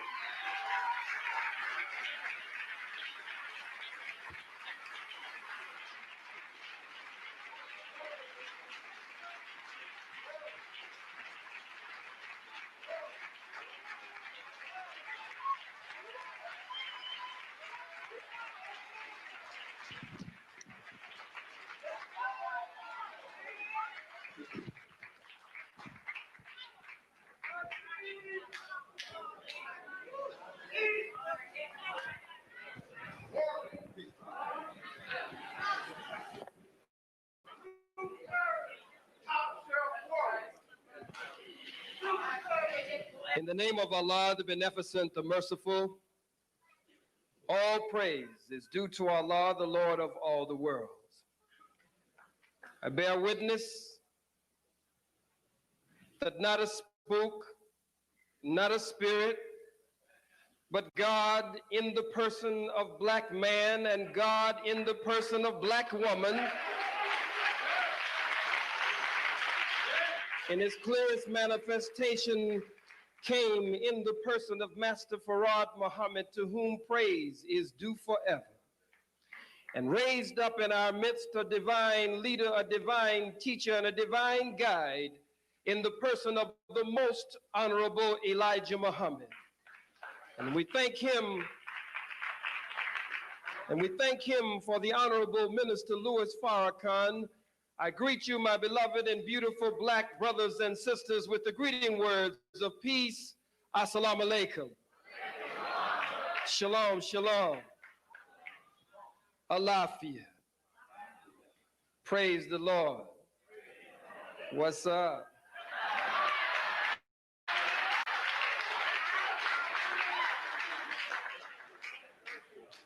It is indeed my honor to greet you with the greeting words of peace, and to be here with the family again at the Slave Theater in Brooklyn, New York.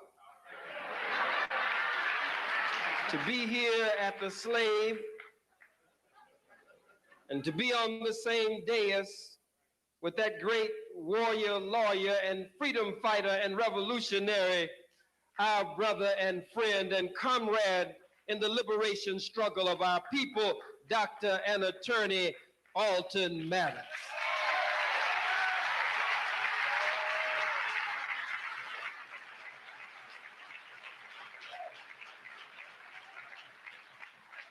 The devil made a big mistake to suspend Attorney Alton Maddox. Now he has free time to give the devil hell all over the state of New York, with reverberations all over America.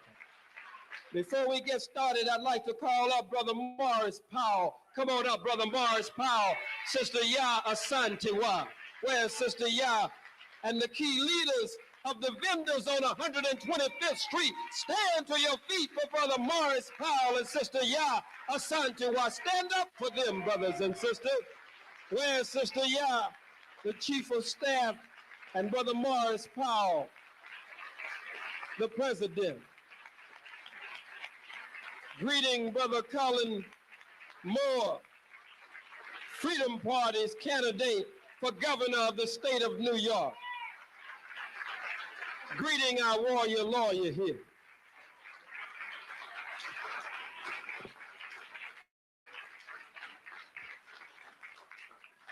Before I get started, we want you to know, Brother Morris and Sister Ya, that we are with you. This is the conscious part of the family. Not a one of us should be seen shopping from no cracker, no Korean, nowhere on 125th Street. Tell your mother, tell your father, tell your brother, tell your sister, tell your cousin, tell your girlfriend, tell your boyfriend, tell your husband, tell your wife, don't buy a goddamn thing from 125th Street.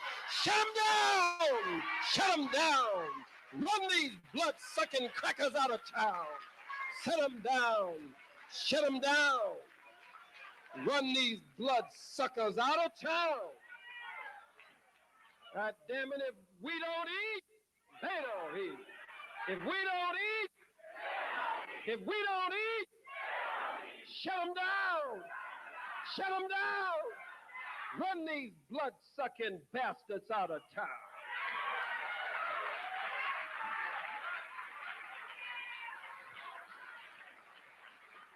We are with you.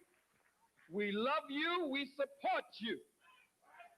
Everybody you know, you should make it unbearable for them to walk on 125th Street and shop with any cracker on 125th Street, any Korean, any so-called Jew, any Italian, any of them, except our brothers and sisters who are on 125th Street, and some of them we need to take a second look at.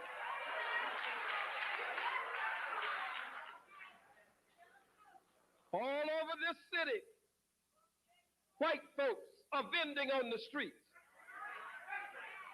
You can't move for the goddamn hot dog stands. Mustard every damn where.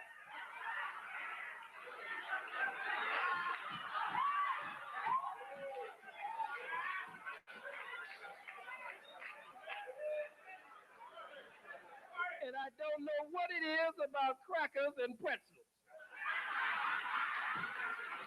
I mean, they go buck wild over a pretzel. I don't give a damn about a pretzel. But if you like pretzel, that's all right. Pretzel stands everywhere. Stinky, nasty, smelling peckerwoods in the middle of the street, selling hot dogs, selling pretzels, stopping the normal flow of traffic in the street, which is supposed to be against white law. We go down to Delancey. We go down in so-called Jewtown. The whole goddamn town is Jewtown. That's what I told you. I say that's what I told you, as my sister would say. Crackers vending on the sidewalks. Abraham and Straw started on the sidewalk. Macy's, Jews selling apples, vending carts, shoes, t-shirts, underwear, vending throughout the city. Go to Chinatown, you talk about the garbage on the street, you talk about the filth on the curbside, you talk about the fact that it's congested on the street while you can't move for the Chinese vending on the streets in Chinatown. But here's a cracker named Giuliani. And I'm happy that there's a mayor in New York City named Giuliani who will slap black people in the face and wake us up today. I'm happy for Giuliani. And I'm going to tell you now, leave my boy Bob Grant alone. I'm happy for a cracker like Bob Grant, because when Bob Grant is on the air, he draws out all of the crackers who would call in, as the warrior lawyer said, and say, we're backing you, Bob. We're doubling our efforts, and we'll buy every product that is on the boycott list. That lets you know where the cracker really is when you got a Bob Grant on the radio. Happy for a cracker from Boston, new sheriff in town. Came up in an environment of racism, which is a main indicator of the way America is, its length and breadth. This devilish disparity is what it is. Why do you choose 125th Street? Say we're starting with 125th Street. If it violates white law, then the law should come down all over town. And then for our brothers and sisters to act as collaborators on 116th Street, on the very corner where Marcus Mosiah Garvey taught, on the very corner where Minister Malcolm X, El-Hajj Malik El-Shabazz, Brother Omar Wali taught, on the very corner where the Honorable Minister Louis Farrakhan taught, for these collaborators to conspire with our enemy and set up a damn parking lot. To hell with a parking lot. Put Macy's on the parking lot. Put Bloomingdale's on the parking lot. Put Lazarus on the parking lot. Put the bargain store on a parking lot. Put Dwayne Reed in a damn parking lot. We don't want no damn parking lot. We want 125th Street. Every black under the sound of my voice. 125th Street might not be Wall Street, but it damn sure is y'all Street. All praise is due to Allah. Praise is due to Allah. It might not be Wall Street, but it sure is y'all Street. Main business artery of Harlem. the jugular vein of the black business district in Harlem, if you choke the life out of 125th Street, if you cut us at the jugular vein, then we start hemorrhaging all over Harlem. Harlem Hospital goes. Huh? Black businesses throughout Harlem go because 125th Street sets up the basis and the foundation for the black dollar to circulate in the black community. Yes, it does. Black people who shop on 125th Street shop throughout Harlem, shop throughout Brooklyn, and shop throughout the black areas where we are. And that black dollar turns over and over and over again. Black vendors spend their money with other black businesses in the black community. And that dollar circulates. But the white man does not want us to build black economy. He does not want us to buy black. So we should shut it down. And I'm going to tell you hard-headed ones, you listen to me and you listen to me good. There's a rumor circulating in Harlem and in Brooklyn that there's going to be some serious, serious bloodshed on 125th Street. And the rumor is that these damn department stores are going to be turned into barbecue pits. And it's going to make what happened in Los Angeles look like a Sunday school, what crackers call picnic. Keep your babies off of 125th Street. We want our women off of 125th Street. We don't want you caught in that. Now they pull the police back because they think you've gone back to sleep. But there are some groups still circulating, trying to figure how they're going to get the barbecue fire burning. They're still figuring how they can snipe and get away. I didn't say it. I'm just like Walter Cronkite. I'm just telling you, and that's the way it is. I'm telling you what I heard. I'm telling you what the rumor is. Stay off of 125th Street shopping with these crackers. It's getting dangerous on 125th Street. The Bible says blood is going to flow in the streets to the horse's bridle. I wonder, will 125th Street be one of those streets? Stay off of that street. If you're going to shop in any of the black places there, if you're going to run in the Peacemaker, Finger Licking, next door to the Apollo, one or two other shops there, you run in, you run right back out.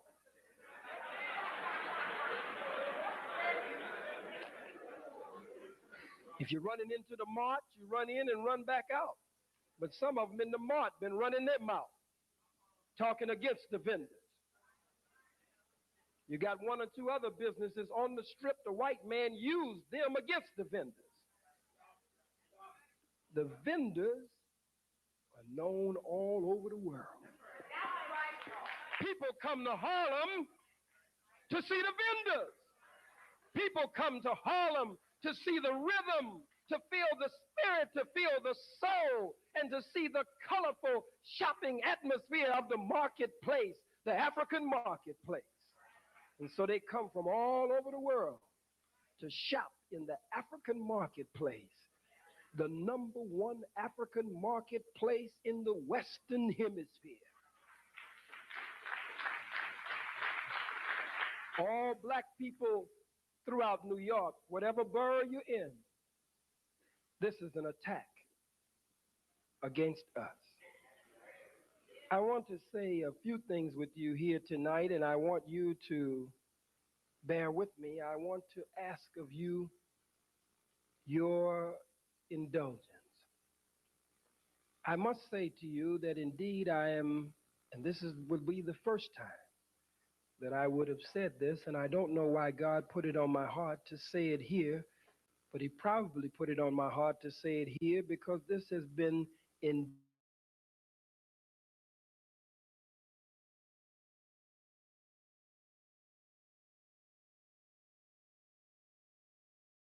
my life. That's the atmosphere that Brother Alton and his queen, Sister Leona, and others of the United African Movement have set for me here.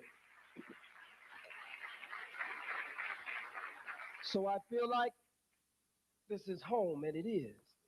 I feel like this is family, and it is. I feel like you're brother and sister, and you are. I feel like we're kith and kin, flesh of each other's flesh, blood of each other's blood, bone of each other's bone, and soul of each other's soul. I must share with you, and Malcolm never had an opportunity to make this speech that I'm going to make tonight. But I must say that I am really at the crossroads in my life. All I have known, all of my adult life, and coming up out of high school, has been the Nation of Islam. All I have known that has made impact on my life has been the teaching and program of the Most Honorable Elijah Muhammad. And I came into the nation by the Honorable Minister Louis Farrakhan speaking on my university campus, touching my life and setting me in motion in a way that I never dreamed that I would be in motion. And so now, to be suspended from national assistant, national spokesman, national representative, to be suspended from being minister of Mosque number 7 here in New York, where I was, and to be suspended from the ministry inside of the Nation of Islam indefinitely, but still accepted as a member of the Nation of Islam. All I know is working as a minister and a captain and a lieutenant, or the supreme minister, a supreme captain, the supreme captain, or working to build up the South from the regional base in Atlanta over that region, build up the West where black people are as the regional minister from Los Angeles, or from headquarters in Chicago, or finally from here in New York. That's all I know. And now I have to come to some decision in my life as to what I will continue to do with my life. God didn't make me to sit in a corner, and God did not make me to crawl in a closet somewhere.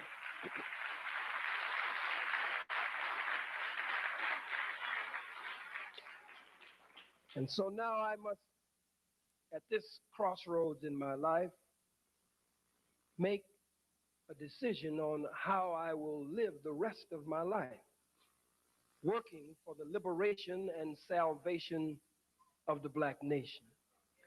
I intend to remain a member of the Nation of Islam as long as I am allowed to be a member. I will never leave the Nation of Islam. I will have to be sent from the Nation of Islam. I will not defect, and I will not turn hypocrite. I will have to be turned away from the door of the Nation of Islam.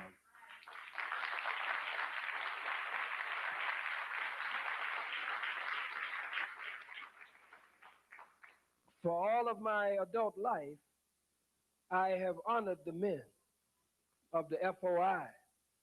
And I see some of the men of the FOI coming in from Brother Silas Muhammad's Nation of Islam, the Honorable Silas Muhammad, Dr. Kuba Bukas, Captain Asadi, and other members of the FOI. Brother Kuba Bukas, come right up. Praise be to God. I gotta get some black.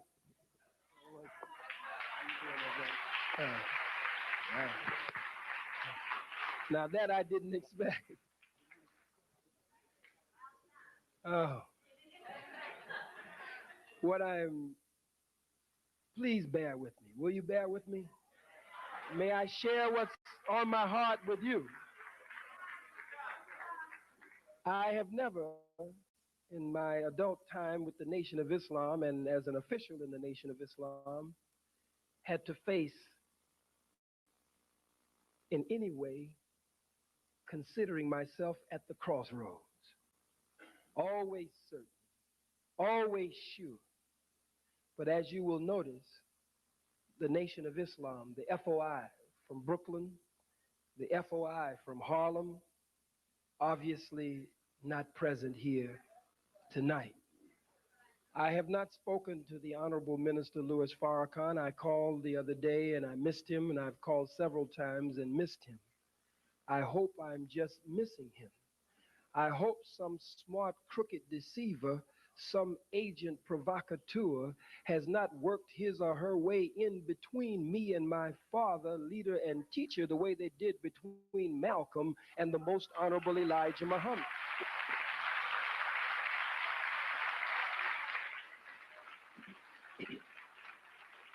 My next step, Khalid being Khalid, is to go beyond the pen and go beyond the phone.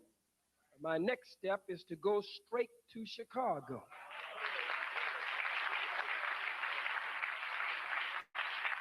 I must go to Chicago because I must admit to you, some of you have approached me and said many things to me. And some of you look at me as a fool. But I must say to you that the love that I have in my heart for the Honorable Minister Louis Farrakhan is not subject to change. When your father, no matter what your father does, whether you understand or not, your father is your father. And he is not my biological father, but he is the father of my faith. He is the father of my spiritual growth and development. And take it or let it alone. But he is the father of the fire and the spirit that set King College and the world on fire. Yes, he is.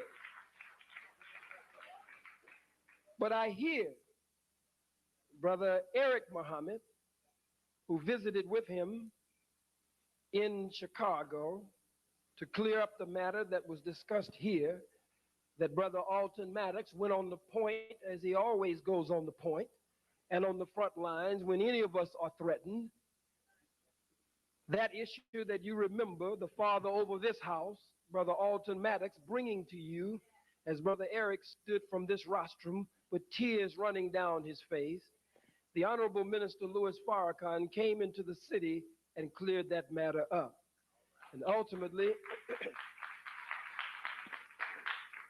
was invited by Brother Eric to Atlantic City, I believe it was, where he was speaking, and then ultimately to our national headquarters in Chicago. I have not confirmed it, but I have no reason to doubt Brother Eric. But Brother Eric brought me several messages back. And one of those messages is reflected here tonight. And one of those messages was that the Honorable Minister Louis Farrakhan, according to what I was told, said to him that he would no longer be able to permit the FOI to support me and offer security to me when I speak throughout the country.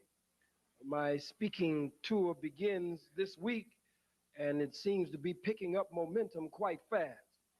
Looks like during the month of November and moving into December, moving on up through Kwanzaa, up off in there. You know what I'm saying? It seems to be picking up great momentum, and the calendar seems to be filling up. All black people are not afraid all over America, and they are inviting me into their colleges and universities and into their cities. Community organizations, professional black organizations, and black student associations across the country. Of course, it hurt me much to just hear this.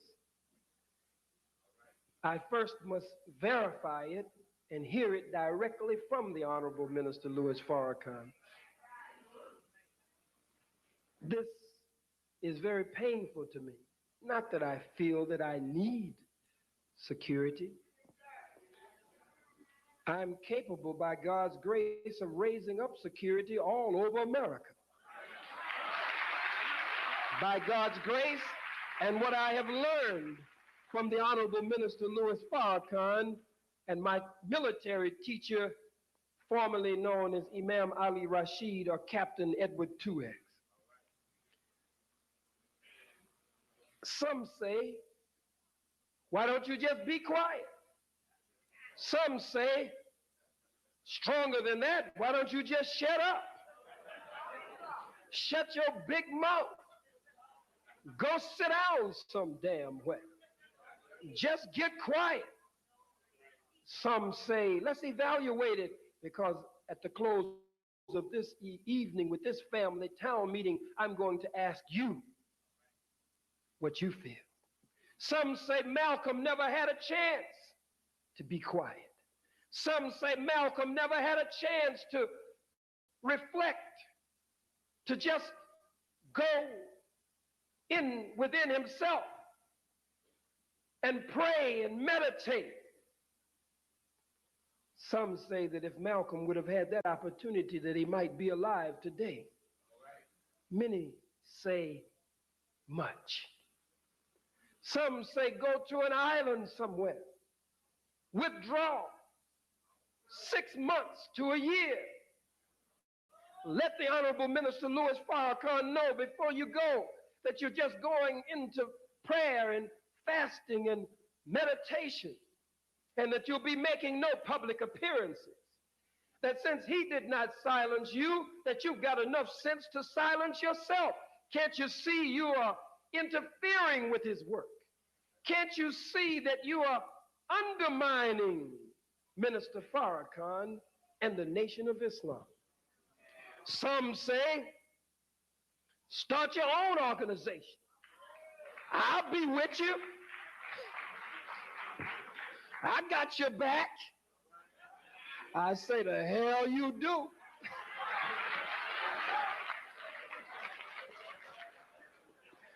You're a leader within your own right. But what you must understand is that Malcolm was never able to really build a strong organizational base after he left the Nation of Islam.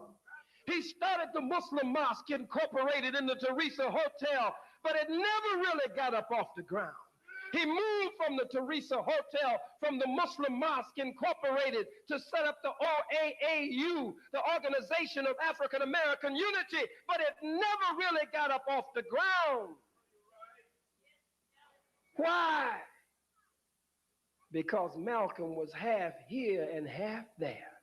Malcolm was half into trying, as he had reached the crossroads in his life.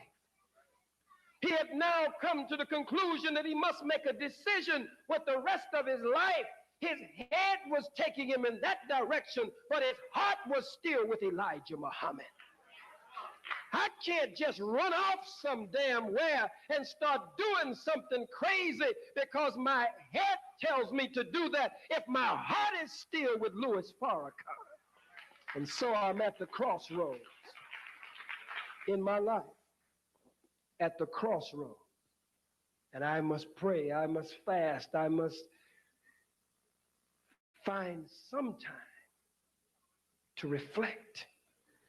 And I must draw from the elders among us and the wise among us who were here 30 years ago and who saw it, who witnessed it, who walked that walk and heard that talk, and who can give me hindsight, insight, and help me come to some form of foresight.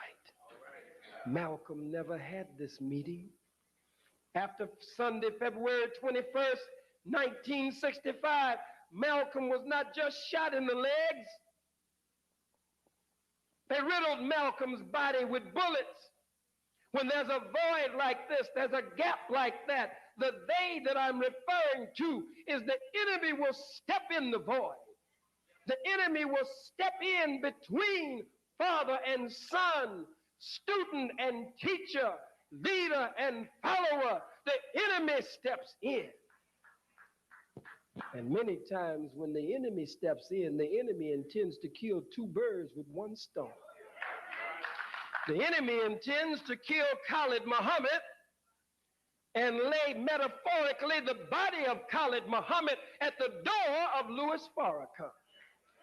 And to disrupt the progress of the Nation of Islam, knowing that the Nation of Islam just reacquired the farmland in the South that we had lost, that the most honorable Elijah Muhammad had gotten for us, to know that under Louis Farrakhan's leadership, we have now regained the farmland, that we will be setting up canneries and dairies, and that the Honorable Minister Louis Farrakhan, under the economic development plan of his, is now working on a shopping center strip mall concept in Chicago, and is now setting up a $4 million restaurant and bakery factory with 2 or 3 restaurants in one that will touch the economic level of our people. Whatever level they are on, they will be able to come in and dine and enjoy themselves and not feel embarrassed, but still have good quality food. They know that Louis Farrakhan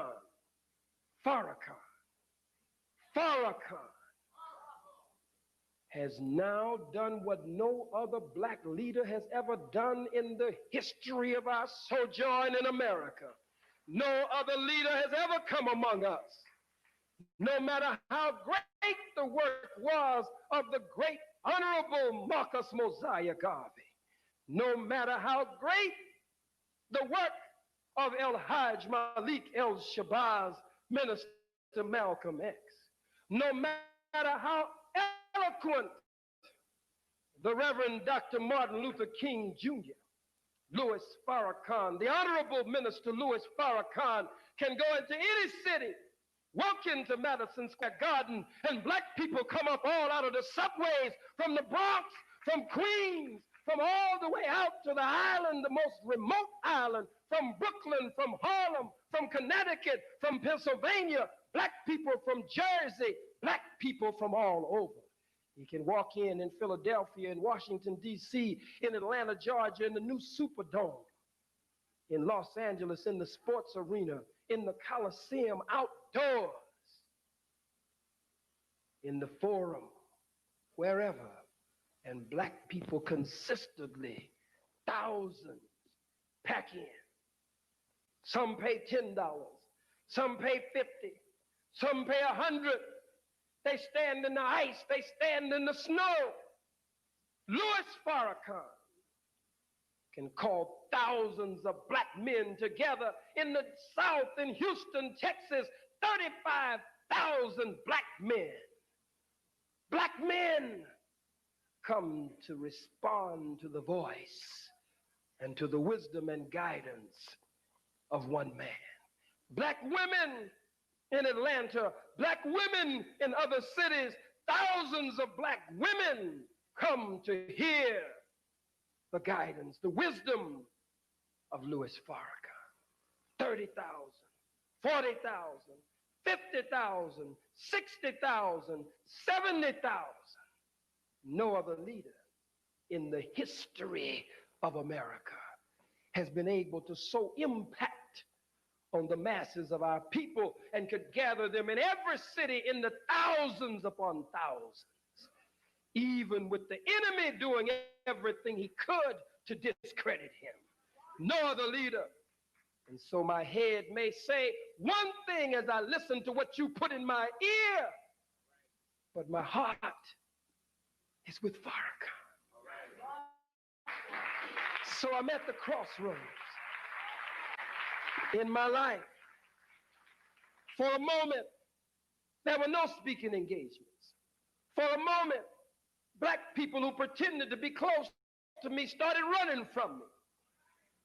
Ice Cube started melting on me. These Negroes who play hard, pretend they're gangsters. But when the real gangster, the cracker, comes on the scene, they punk out. Scared to do an album with me now. Scared of what the white folks gonna say, what the Jews gonna say. On this video, some of you seen it on TV, the new one that just came out with Scarface. He say something about put my gat in your mouth or my gun in your mouth and make you vomit. I'm down with Khalid Abdul Muhammad. But when it's time to be down with Khalid Muhammad, shot in both legs, assassination attempt against his life, ain't no goddamn Ice Cube nowhere to be found. He's melting somewhere on the sideline. Punk.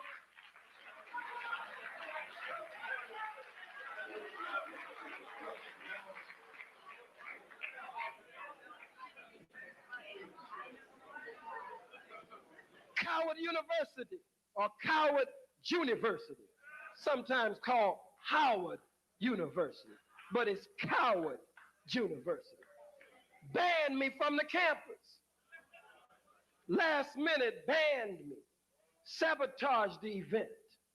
Sister Khadijah was there. She's sitting in the back, blue, black, from Senegal, or any of the brothers and sisters other than Sister Khadijah and the leader here, Brother Morris Powell, who were arrested with the vendors. Are you present? Would you stand? If you're here, stand. Come on up front, Sister Khadijah. Brothers, come on up front. If you were arrested with the vendors, come on up here. Come on, brothers and sisters, give them a better hand than that. Come on up front.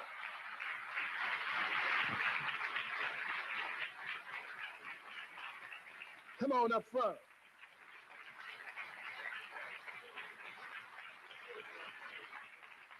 As they come up, let me stop and talk to you a minute. I need to talk to you, Black New York. Most of the protesters standing with Brother Morris Powell on 125th Street are the continental Africans, not the diaspora Africans. I ain't gonna get fancy on you. I ain't gonna get fancy. When I say the continental Africans, I mean the brothers and sisters who just came from somewhere in Africa just a few days ago. Diaspora African, I mean those of us who came here 400 years ago. We all Africans.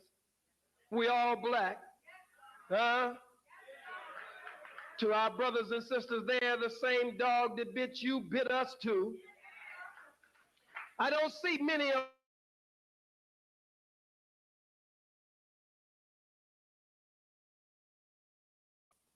in Queens, in the Bronx, out on the lines with Brother Morris Powell. I see the brothers and sisters from Senegal. I see the brothers and sisters from the Gambia. I see the brothers and sisters from Togo. I see the brothers and sisters from Cote d'Ivoire. I see the brothers and sisters, some of them from Jamaica. I see the brothers and sisters who are not born here in New York, out on the front lines. That's why many of us, this is a family meeting. I'm going to talk to you tonight. That's why some of you were angry with Sister Khadijah and others. You were angry with them because they got off of the damn airplane at JFK and they went to work the same day they got off the plane. They got off the plane and they went to work doing for self up and down 125th Street. And when you looked up, they were taking care of business. And some of you got angry with them. You got jealous. You got envious. And you went and pushed their tables to the side. So you ain't got no business coming here, setting up no business. Well, you weren't doing anything until they came and started doing it. What in the hell is wrong with you?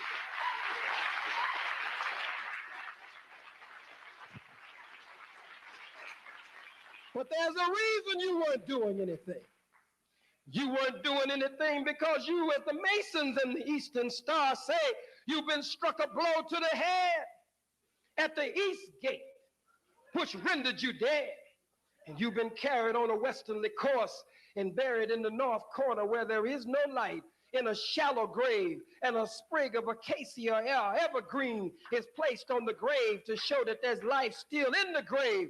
But somebody must come with the lion's paw or the eagle's claw or the master grip that won't slip and raise you from a dead level to a living perpendicular and stand you upright on the square, black man and black woman.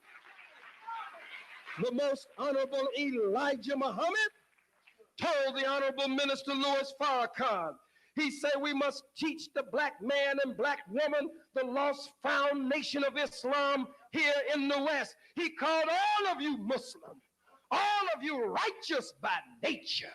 Ain't got nothing to do with no Holy Quran. Ain't got nothing to do with no city called Mecca. He called you Muslim, righteous by nature, because before there was a Quran, you were righteous by nature. Before there was a holy city, Mecca, you were a Muslim and righteous by nature. You were just making a holy pilgrimage to the holy city of Mecca. You were making holy pilgrimages to the sacred and the holy city of Abydos. You were making sacred pilgrimages to Ile Ife. You were making the sacred pilgrimage all over key points of Africa, and you understood the one God. You called the one God either in the feminine or in the masculine by different names, but you always believed in the one God long before there was a prophet Muhammad sallallahu alaihi wasallam. I'm at the crossroads in my life, but there are things that I cannot forget and I cannot put down. I believe with all of my heart that the white man is the devil, and I must teach that he is the devil. I cannot back down from that. I must teach that he is the devil. All praise is due to Allah. Whether you like me or not, whether you accept me or not, whether you condemn me or not, whether you suspend me or not, the goddamn white man is the devil, and I will teach it from the cradle to the grave. Always teach it. Because I know that you are a fickle people. I know that you are a flip-flop, wishy-washy people. I know that you are different strokes for different folks, but it's different ways on different days. Oh, yes, you are. God damn it, if somebody don't continue to remind you, you'll try to walk in the slave theater with Susie Ron Wickle on your arm. Yes, you will.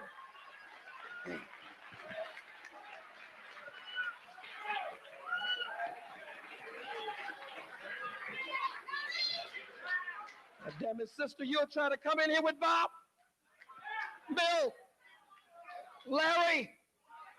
Sister will try to come in here with Merv, with Doug. God damn it, Doug can't come in. Cindy, Kathy, keep Heather the hell out of here. No Heather in here. Hell no. This is the slave theater. Well, why does Brother Alton Maddox leave the name slave on it? Because, God damn it, we're still in the land of our bondage. We're still in the land of captivity. We're still a slave to the Democratic Party, still a slave to the Republican Party. You can't even see a Freedom Party. You don't see it. You're a slave. I'm a slave. And unless we admit that we are slaves, then we can never get free. Never get free. The first thing a slave must do is admit I'm in bondage. Admit I'm in captivity. Admit that I'm a slave and Giuliani is a slave master. Admit that I'm a slave and Clinton is a slave master. Admit that I'm a slave and Cuomo is a slave master. That's the only way you can get free. Stop walking around acting hip, slick, cute, and cool with Oochie and Coochie and Poochie and Gucci and all that stuff. You're a slave. You can't wait to get out of here and get a good night's sleep so you can go to your elevator plantation tomorrow. You're a slave. You're a slave to your car note. You're a slave to your rent. You're a slave to your lease. You're a slave to your telephone bill. You're a slave to your light bill, your gas bill. You're a slave. And God damn it, this is the slave theater, and all the radical slaves come here. The Nat Turner slaves come here. The Harriet Tubman slaves come here. The Denmark Vesey slaves come here. This is the slave theater. All praise is due to Allah. This is the slave theater. I'm a slave. As I told Devil Hugh, Phil Devil Hugh, I say I'm one of the rebellious slaves. I'm not a peaceful slave. I'm not a compromising slave. I'm not a skinning, grinning, shuffling, scratching, boot-licking, butt-licking slave. I'm a slave that don't give a damn about you, cracker. Don't care nothing about you. Don't give a damn whether I see another cracker or not. I want to be free. I'm a slave who wants to organize the rest of the slaves. I looked at the crackers on 125th Street. Some of you trembled when you saw them. I was inspired. I couldn't sleep. I was dreaming of confrontation with the enemy. Every slave must dream of confrontation with the enemy. I want to organize some black men. What would have happened if 500 black men would have showed up on 125th Street? I ain't talking about with no damn picket sign. I'm not talking about with no attaché case. I'm talking about 500 to 1,000 black men. Hard, cold, stoned to the goddamn bone. Determined. That's the way I was trained by Rashid, Edward 2X, formerly the Imam. He changed in the latter years of his life. Formerly the Imam on 116th. That's the way he trained us in Los Angeles. We pump more police than you can imagine. 200 sissy cops. Little Peter Bed white girls standing there peeing with little uniforms on.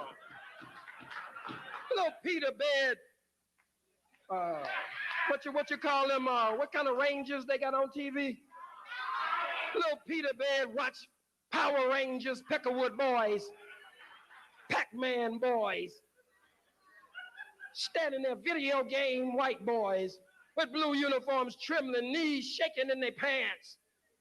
Some of the brothers say, put down your guns. Let's fight.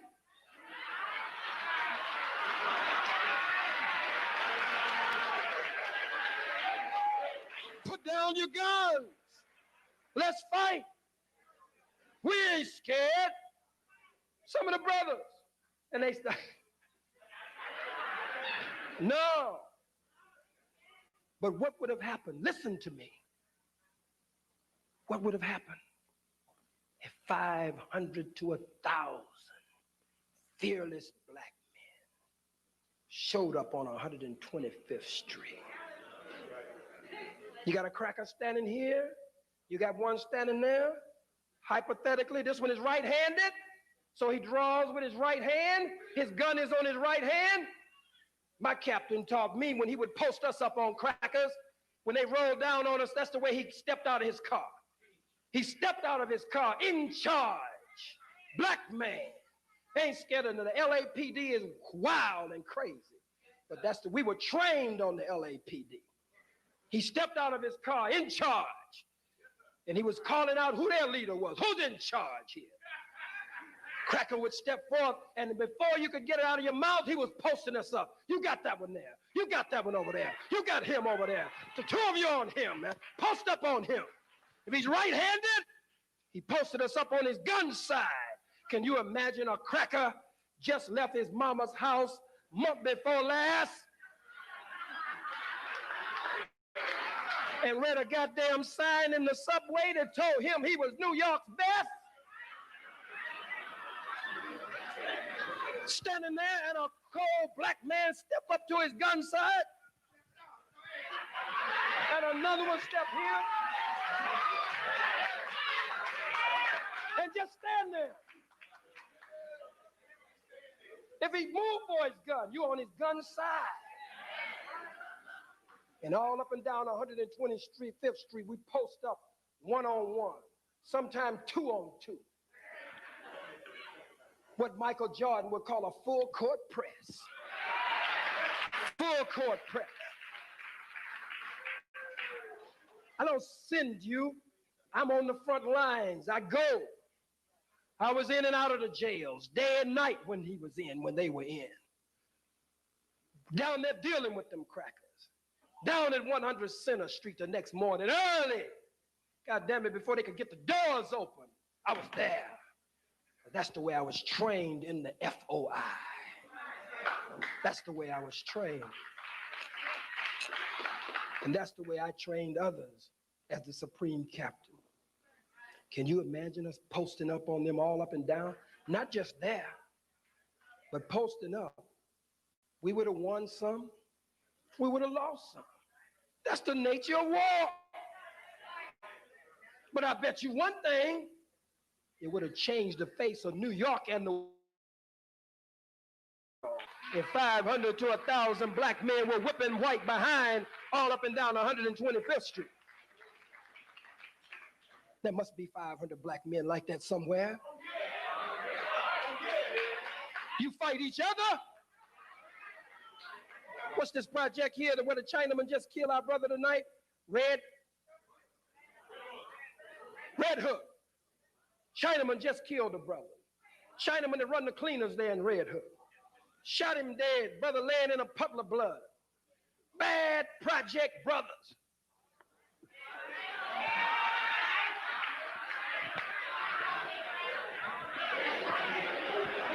Ain't nobody did a damn thing unless something has changed since I've been up here. That Chinaman wasn't supposed to be able to leave that damn cleaners. That Chinaman was supposed to be chop suey, buddy. That's where you do each other. Could no black man have come, no black men, 200 black men come from another city, from Philly, and come across the bridge and come down the turnpike and say, we taking 125th Street from you chumps. They could have come with semi-automatics, automatics. They could have come with all kind of pipes and chains. Huh? They could have come with everything you can imagine. But because they're black, you would have come all out of your co-ops. You would have come all out of the projects. You would have left all of the liquor store parking lots and alleys, and it would have been blood from one end of 125th Street to the other end. Black people killing black people. You niggas ain't gonna come in here and take over 125th Street. We'll drive your behinds all the way back to Philly. Nigga, who do you think you are? But a goddamn white man can come on 125th Street and punk us. He punked us, brothers. He punked us. And you walk around every day and you don't feel a goddamn thing. We should have been kicking crackers behind right now. Punked us.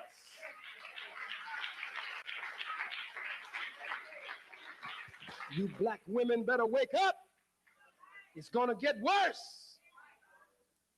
Help the brothers. Help us to be better men. We've been destroyed since we've been here in America. The Most Honorable Elijah Muhammad and the Honorable Minister Louis Farrakhan, the Honorable Silas Muhammad, they teach that this is a better black man. Yes, he is.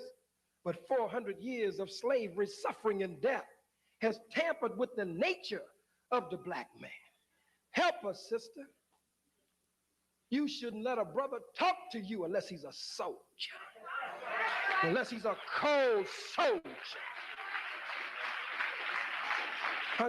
Unless he's black to the bone.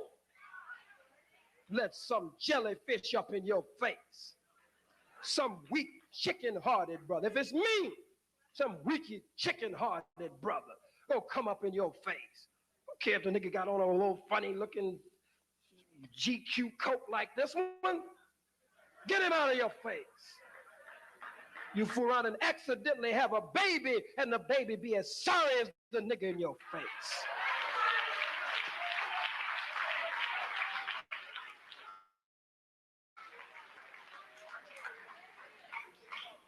She wears the right name. Yeah. I guess named after Yah Santiwa. I don't know, are you? Yah Santiwa took the point when the Ashanti warriors wouldn't stand up. She told the Ashanti men that they would go into war, the women, and do battle with the white man and be victorious. But she also told the Ashanti warrior men that when we return home victorious from battle, there will be no place for you in our bedrooms. That's a revolutionary act, sisters. You could get this revolution on quick. In fact, overnight.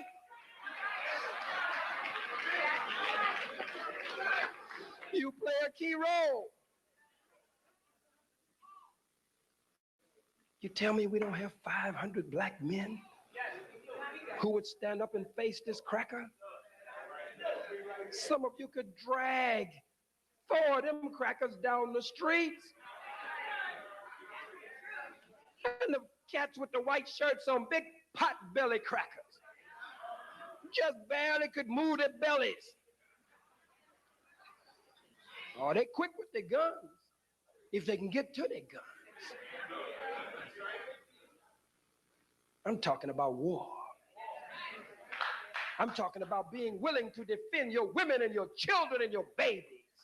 I'm talking about being willing to defend your interests. White man defends his interests. His woman respects him. His children respect him.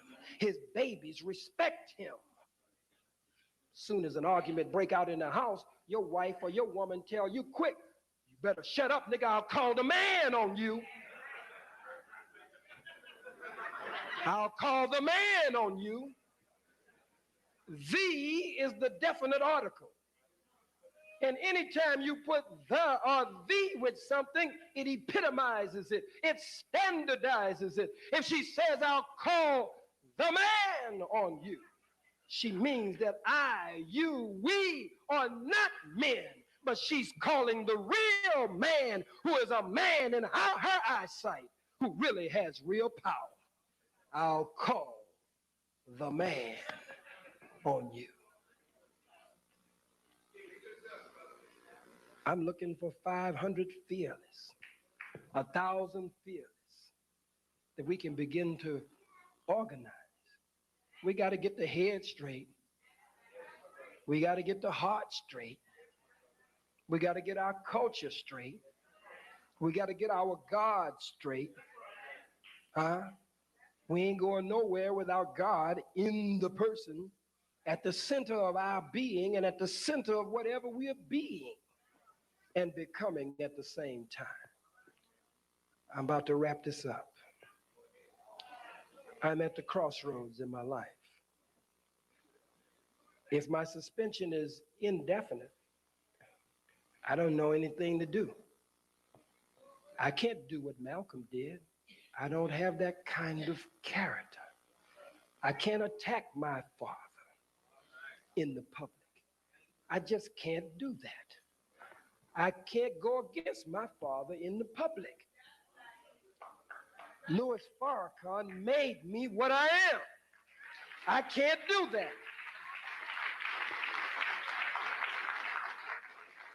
I was not set down for speaking against him. I spoke against the enemy. I blew the enemy away. And so the most powerful men of the world talked of me in their boardrooms, in their decision rooms, in their showers, in their dining rooms. Clinton condemned me. Vice President Gore condemned me after President Clinton. The whole United States Senate voted unanimously to condemn me, 97-0. The full Congress in House Resolution 343 condemned me. The ADL, the JDL, the NAACP, and a whole lot of other alphabet organizations condemned me. Ben Chavis bragged that he was the first to call Minister Farrakhan. Uncle Tom Messy, Buck Dancing, Keep Hope Alive. Jesse Jackson, we are told, had the full-page New York ADL ad a week or two before it even came out. He had it and didn't even tell his family members. He called them and offered his condemnation of me, as he did my father and teacher, the Honorable Minister Louis Farrakhan. Yes, he did. Charlie Rangel, no good faggot.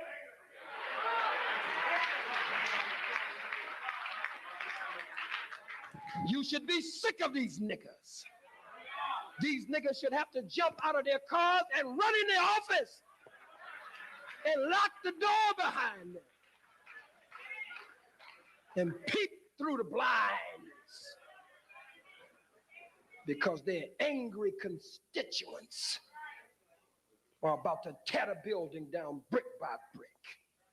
Negroes run for office over and over again. They shouldn't be running for nothing but running for the border or run out of town. Major Owens, even Basil Patterson can't see a damn thing, didn't know what was going on. White folks called the nigga up and told him he ain't see nothing. He spoke any damn. We should have kept your damn mouth shut. I don't have no mercy on none of these niggas. Oh, no good Calvin Butts. Any Negro named Butts, you should know what's going on. But don't nobody call these Negroes out no more. Ain't nobody making these Negroes accountable no more. And so these Negroes run buck wild in the community doing whatever the hell they want to do. And you, in the name of politics and business as usual, vote them in over and over and over again. I don't give 2 cents for the politics of the white man. I still not only believe that the white man is the devil, but I believe in separation and independence. I believe in separation and independence. I'm not embarrassed. I'm not ashamed to say that I am a separatist. I have a right to be a separatist. I have a right to want freedom and independence. I have a right to want not a party of my own, but a nation of my own.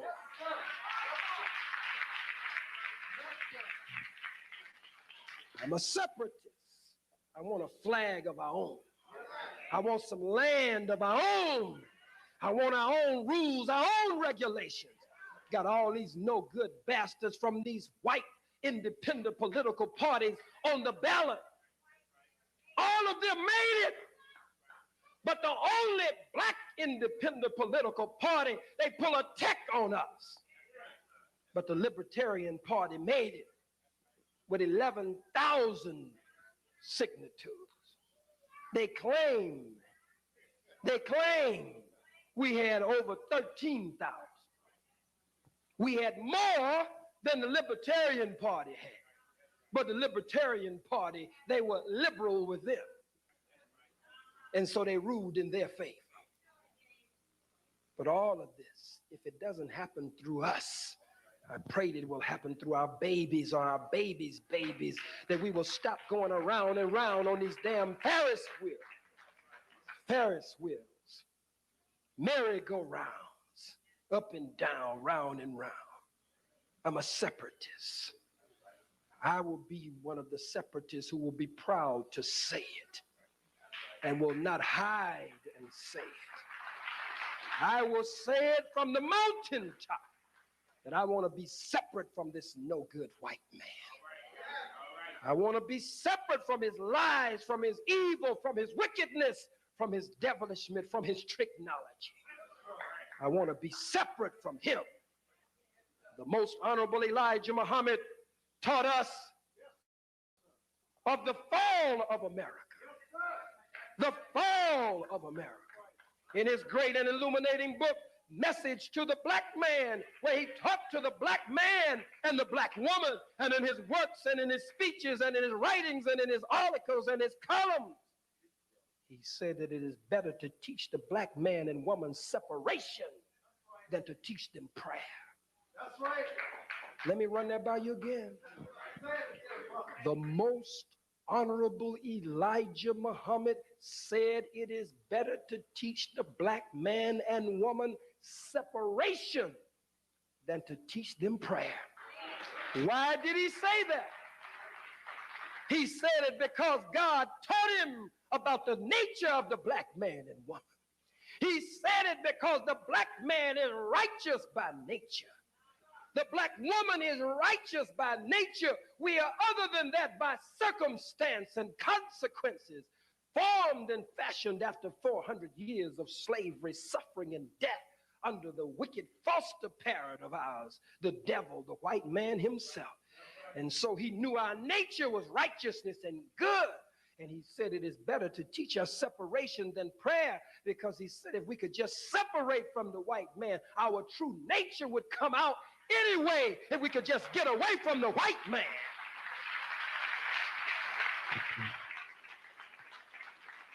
Now, every heartbeat would be a prayer. Our pulse beat would be a prayer.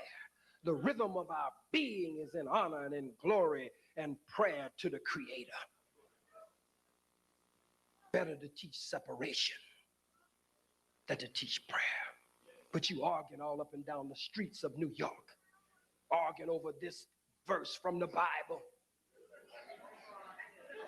arguing over this ayat verse from the Holy Quran, and we all catching hell. Are you arguing Ptahhotep said this? Huh? Mayat. All of it is us. All of it is important. But we are not one of any of that. We are all of that, and then some. But you found one, and you hold on that one, and his brother say you got stuck right there. You're the father of it all. You're the mother of it all. I got to determine what I'm going to do. I got to fight. If I die, so goddamn what? If I get killed, so goddamn what? I'm a soldier. You say, but you got shot. Soldiers get shot, fool. But they could kill you. Soldiers die. In every war, there are casualties and fatalities. Praise be to God, I'm a casualty. Though it wasn't too damn casual. But I'm not a fatality. Jesus, the black revolutionary Messiah, says he or she that seeks to save his or her life shall lose their life. The one who does not place so much concern, is not living in fear of their lives, shall save their lives. God has already proven he's with me. I walk in the fiery furnace. I've tap danced on the lion's tongue. I've been in the dungeon of his federal penitentiary where it was so black until I couldn't even see my hand in front of my face. I've been stripped buck naked and chained, shackled, bent over and the freakish cracker look all up in your backside, as though I would have a semi hidden away somewhere. Semi hidden somewhere. I've faced bullets now. and some war stories that I couldn't tell because I'd have to go and stand before the bar of white law. There's nothing left for me to do. I'm willing to live my life for the rise, the resurrection of our people. And when I can no longer live my life, then I'm willing to take life and give my life. I'm not just willing to die, I'm willing to kill. It's one thing to be willing to die, but are you willing to kill to be free? Hell, anybody can die, but can you kill? So, oh my God.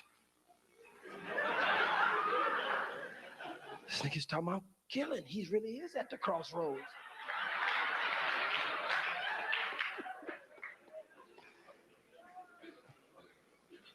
They come to kill us.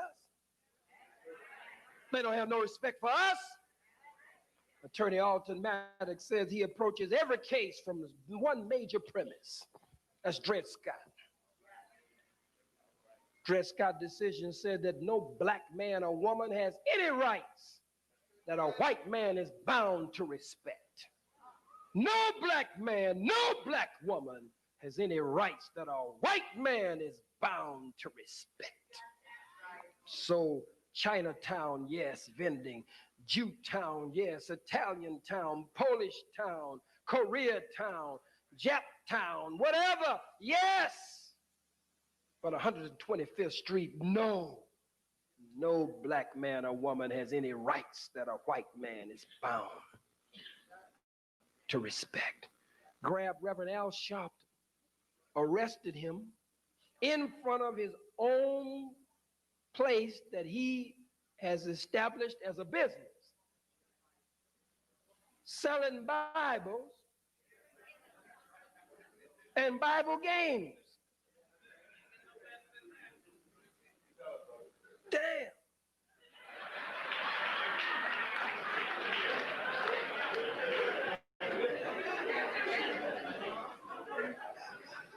And the cracker came and arrested him, I guess, and took the Bibles as evidence.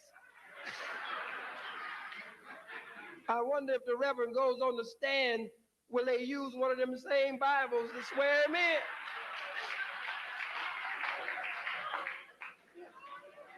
What is Reverend Sharpton's crime? He stood up for his people. What's his crime? He was putting the Bible in the hands of another black man or woman. What's his crime? He had enough money to lease a business on 125th Street and then put a table out in front of the business that he was already leasing. White folks do it every day. But black people have no rights that white folks are bound to respect. Now, how you gonna fight this one in your courts, Mr. White Man? Where will your First Amendment come in? Where will your white law dealing with freedom of religion come in? How will you deal with the Bible that you have now tampered with, that you claim you honor and respect? How will one of your preachers, who is really our preacher, but you respect him in your religion that you call Christianity, after you've given us a white Jesus? I'm sure Reverend Sharpton believes in a black Jesus. That's why he went out and faced the white devil. How will you handle the Sharpton case? And then left the other preacher who was out there with Reverend Sharpton, didn't even arrest him. Right? Brother Morris Powell committed no crime, but according to white folks, he committed a crime. You must remember this, brothers and sisters. Anytime you do anything, you do two things at the same time. My brother Bayer is here. Where's Brother Bayer? One of the members of the Black Law Society. One of the commands from the Topographical Research Center. And we are taught in the Black Research and Topographical Center in the Black Law Society that anytime you do anything, you do two things at one time. There he is. Give him a black hand. Come on up, Brother Bayer. Anytime you do anything, you defend a law You listening to me? Just give me just a few more minutes, just a few. I'm almost there. Anytime you do anything, you defend a law and break a law at the same time. Here's Brother Bear. Stay up here with us, Brother Bear. Anytime you do anything, you defend a law and break a law at the same time. If you stand up, you defend the law standing up. But at the same time, you break the law sitting down. If you stay inside, you defend the law of staying inside, but at the same time, you break the law of going outside. So now you got to make a decision. Anytime you do anything, you got to ask yourself, whose benefit, whose interest, whose profit, whose loss? Since white folks say there is no law that protect black people that they are bound to respect, you have to determine your own black law, your own God law, your own divine law. There is no difference in black law and divine law, because the Most Honorable Elijah Muhammad said, when you look at the black man, you looking at God. So in his true nature, it is God law. In her true nature, it is God law. So you've got to determine whether you're going to defend black law, God law, and break white law, devil law, or are you going to defend devil law, white law, and break black law, God law? You got to make that decision. What would happen if thousands of black people on both sides of the street lined up on 125th Street from 2nd Avenue all the way to the West Side Highway? What you gonna do with them?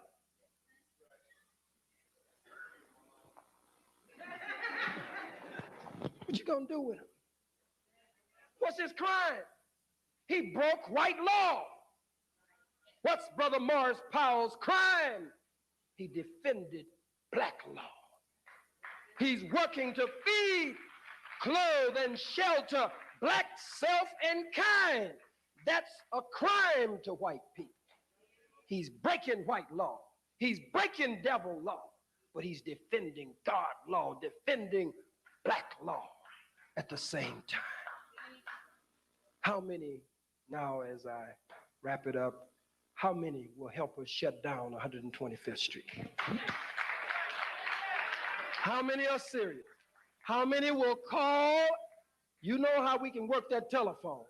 How many will call everybody we know and tell them stay off of 125th Street unless they're buying black, but don't be caught coming out of the white man's store. It's a shame. It's a disgrace.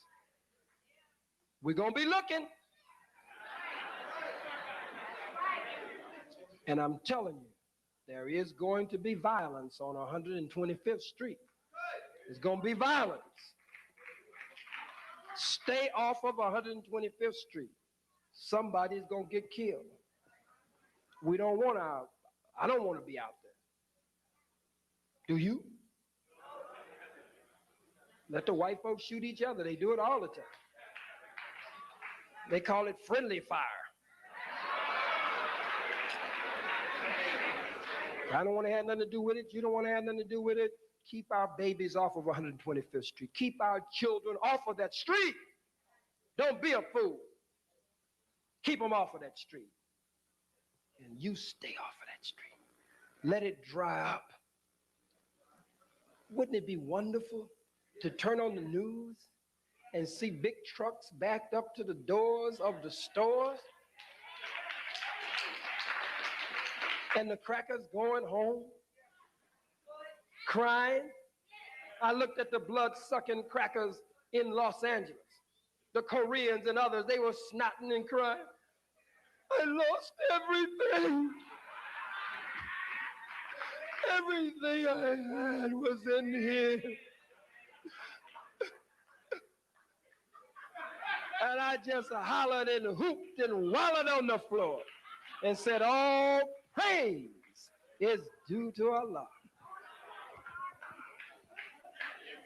Stay off of 125th Street unless you're buying black.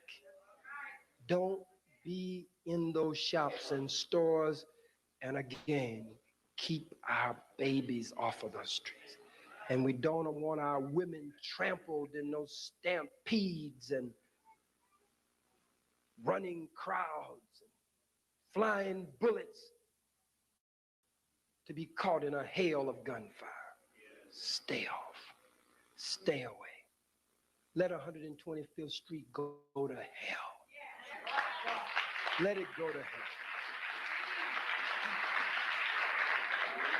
I have all kinds of plans. If I can get with the vendors and work some of them. They don't want us on 125th Street.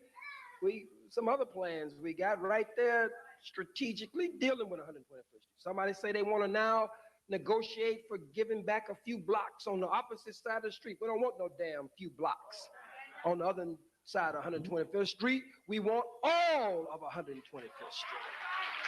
All of it. No compromise. No compromise with the devil. Now, brothers and sisters, I must take a vote. I told you where my head is. You've heard where my mouth is. And I've told you where my heart is. If my suspension, not from the nation now, I'm still in the nation, still a member of the nation. That's the only thing that hasn't been done yet, I haven't been put out yet. I get no salary from the nation. I have no title for the nation, in the nation, no position, no post, and now no security and support, nor support from the nation. So, I'm all right with you. So, should I just go and be quiet some damn way? Find an island and a favorite coconut tree? Some damn albino monkey will drop a coconut on my head. A white monkey. How many say to just go and to myself somewhere and just be quiet for a while? Let me see your hands, those who say that. No, this is my life we're dealing with here. And for some reason, God has made me important to our people. I'm not on the level with my father and teacher, but I want to organize the radicals. I want to organize the hardcore. I want a summit meeting with the hardcore. Yeah. That's who I want to have a summit meeting with. Not the NAACP. I want a summit meeting with the BLA, the Black Liberation Army. I want a summit meeting with NAPO, the National African People's Party or organization. I want a summit meeting with the New York 8. I want to fight to free all of our political prisoners. We fought to get Mandela out, and he's a no-good bastard. Bootlicking sellout. That's all Mandela is. I hear today that the judge refused the death penalty for I think it was 3 of us who killed a white girl from America over there. The judge said that it's just 18 years in prison, but what a shame it was that the only crime was that she was white and they were black. Somebody else said 2 wrongs don't make a right, but Sister Soldier said 2 wrongs may not make a right, but they sure make it even. And I agree with Sister. The first act of murdering our people was wrong. When we retaliate in self-defense, that's right. That's not 2 wrongs. If the white man does not agree with that, why does he always send his troops all over the world to retaliate? Huh? Get a mandate from Congress. Supreme Court, everybody backs it up. If you ask them, they're in harmony with it.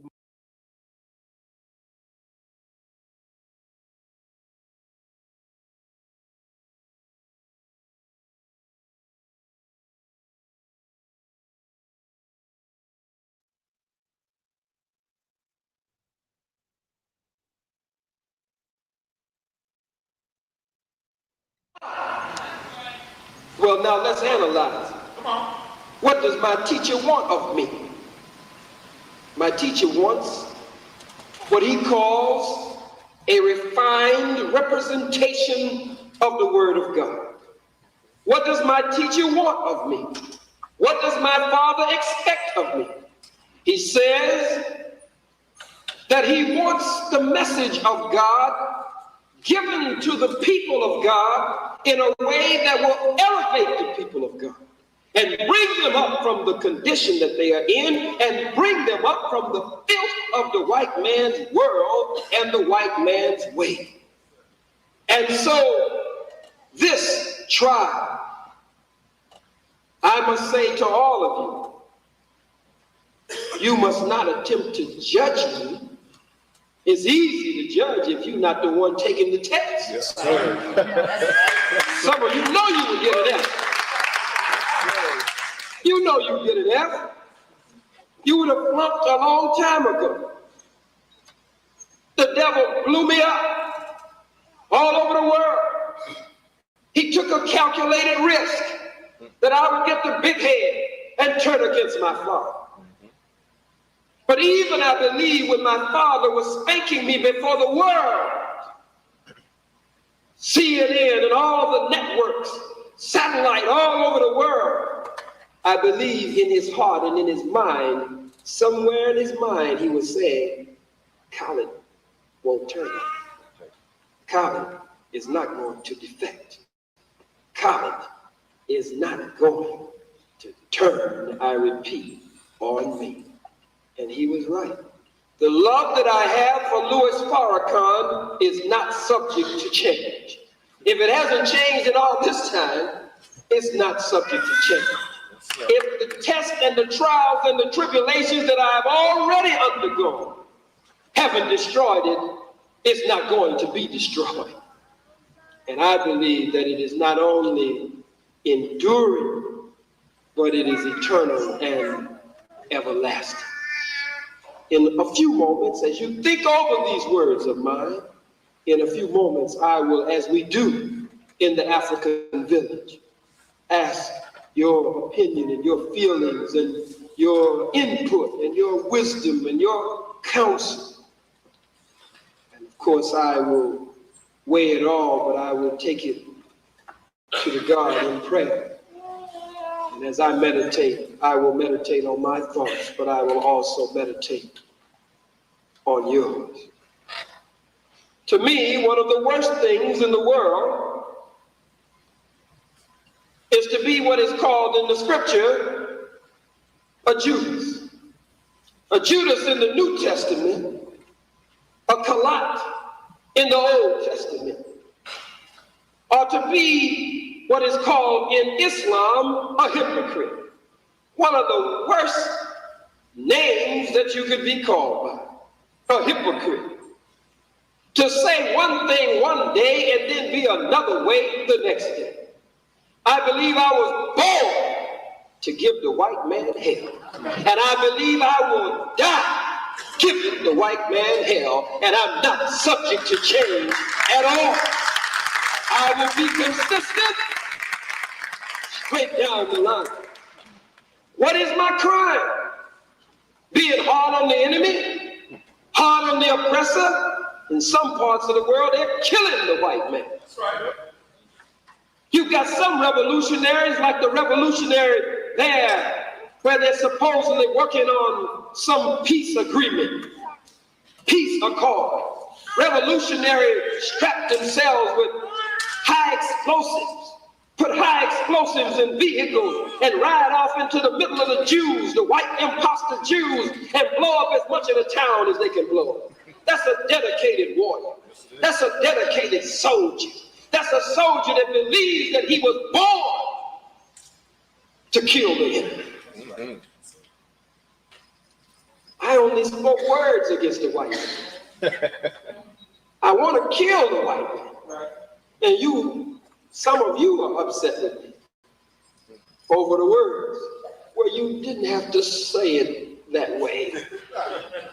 They were calling for my leader's death outside of the building. I needed a posse to go out and beat their behinds and drive them into the sidewalk in the night that I was speaking there. Not just speak some words from the rostrum.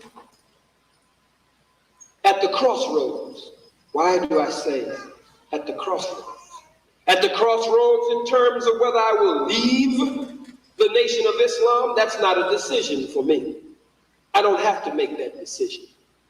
I will remain in the Nation of Islam as long as I am permitted to stay in the Nation of Islam. At the crossroads in terms of what it is I'm to do. Try to understand what I really did. I haven't figured that out yet. Then another group with the void there, disunity, we are taught, invites murder. And when there's a void, when there's a vacuum, the enemy will always step in. That's right. And so the enemy steps in and attempts to take my life. All of this mixed up into the same scenario. Yes, sir. Why?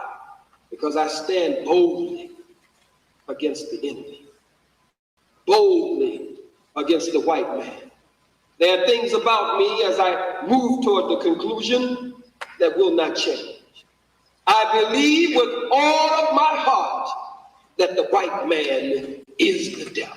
Yes, sir. I believe he's the devil, and I live my life every day knowing that he is the devil, and I live my life every day like he is the devil.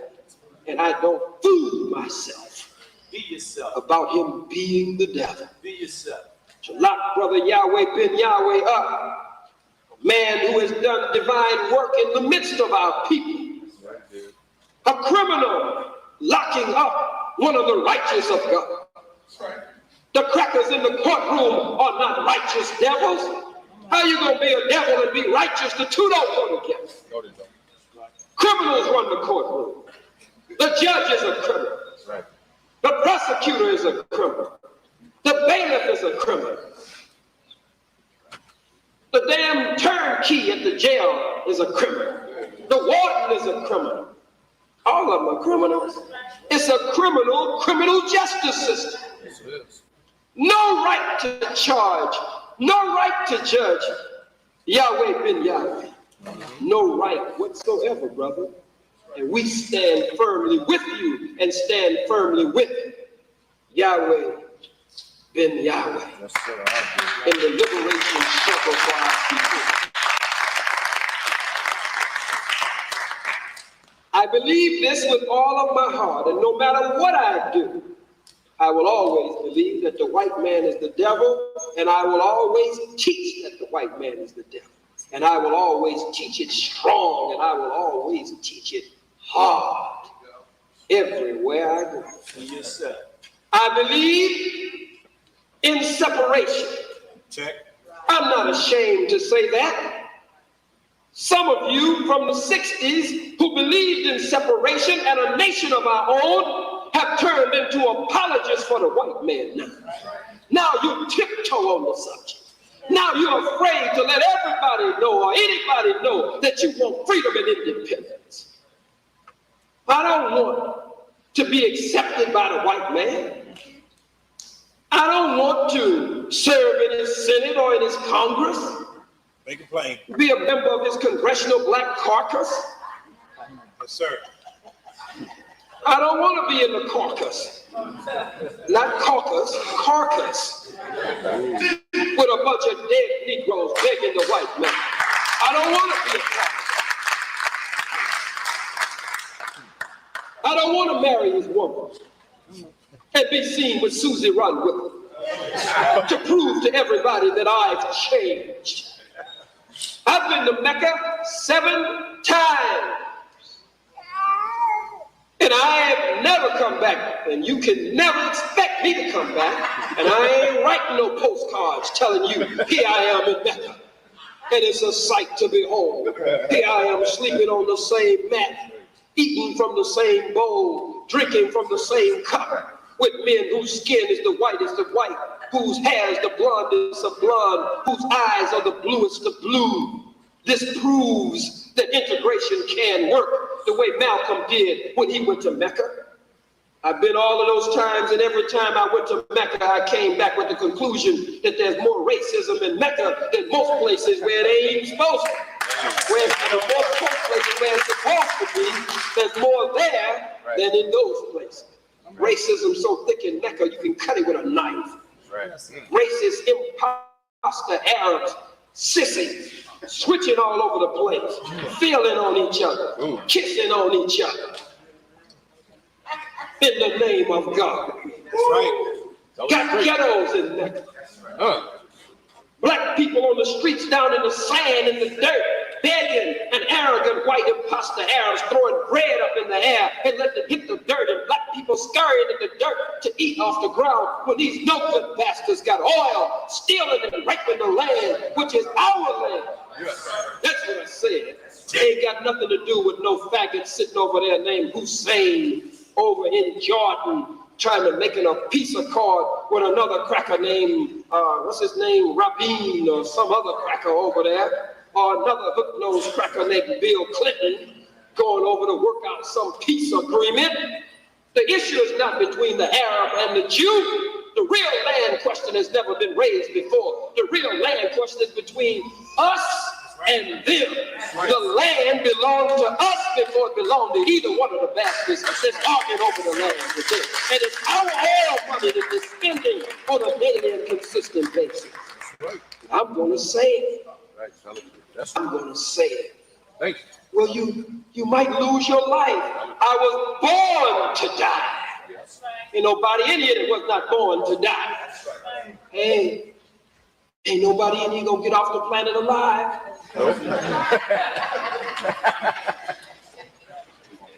As Dr. Garanga would say, rescue me if I'm wrong. Nobody in here gonna get off the planet alive. All of us must die. You can't be afraid to die. Then you're talking revolution all the time. I'm a warrior. I'm a soldier. You spending all your time trying to stay alive. Yep. If I do this, I might get killed. If I go around there and Khalid, I might get shot. Right. People running from me now that I never knew would run from me. That's why many people are not here tonight. Yes, sir. Hell, they say if you go down there, they might start shooting in there. They ain't through with that nigga yet. I don't want to be in there. Say now the FOI to pull back from him. I don't know what's going on. I ain't going down there. Even my good friend Ice Cube backed up on it. Supposed to be hard. These Negroes be faking in these videos and movies, playing like they hard. Gangster rap. Niggas are punk.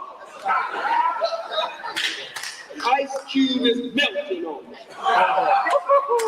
We're supposed to do an album together called The Goddamn White Man. I don't know. Oh, Q.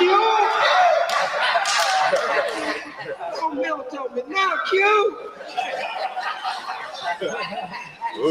And he just did the thing with Scarface.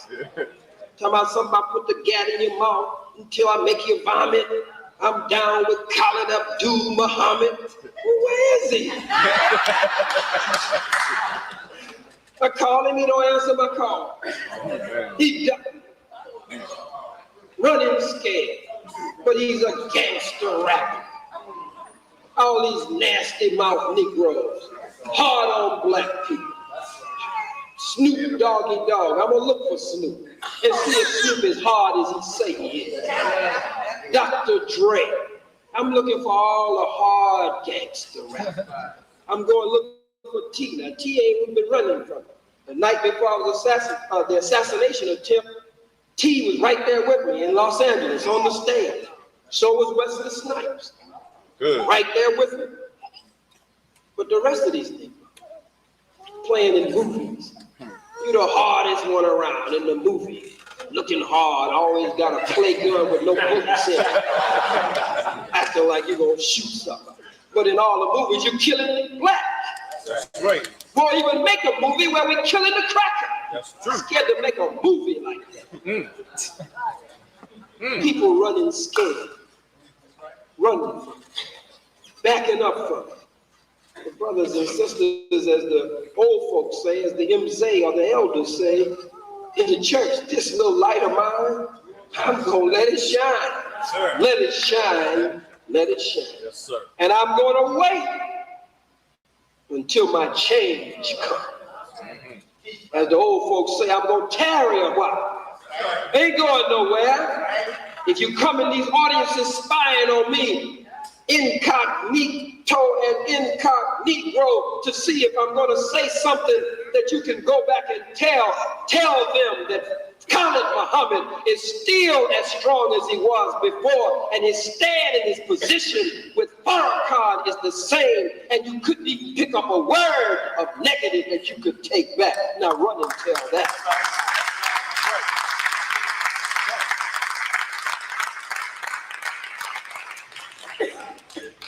Brothers and sisters, again, I said in the African tradition, when there are problems in many of the villages, we discuss the problem. And our family goes over the problem. And I've had two good experiences this week, one at the Slave Theater in Brooklyn and one at the Victoria Theater in Harlem, where the elders and even the youth stood up, and after listening to my heart and listening to me, again, they gave me their counsel, their wisdom, and their advice.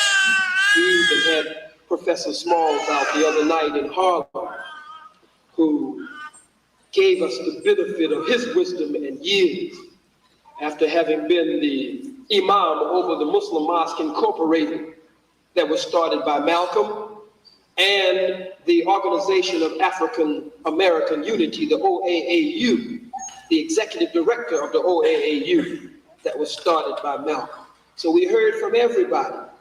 And then Professor Smalls put the capstone on after the evening's closed. My big sister is in the audience, Dr. Patricia Sekhmet Newton.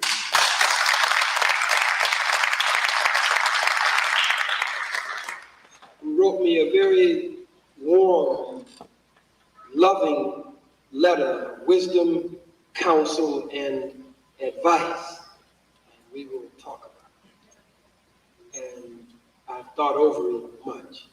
So now, just for a short while, before we leave this evening, I want to hear from some of you so that I can get some wisdom and counsel from you. If you have comments and you're in this section, form a line here. If you have comments and you're in this section, form a line there, and you'll be able to come up and use the mic.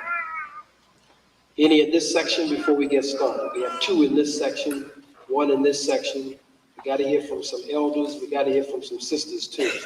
Got to have that feminine energy in this whole thing.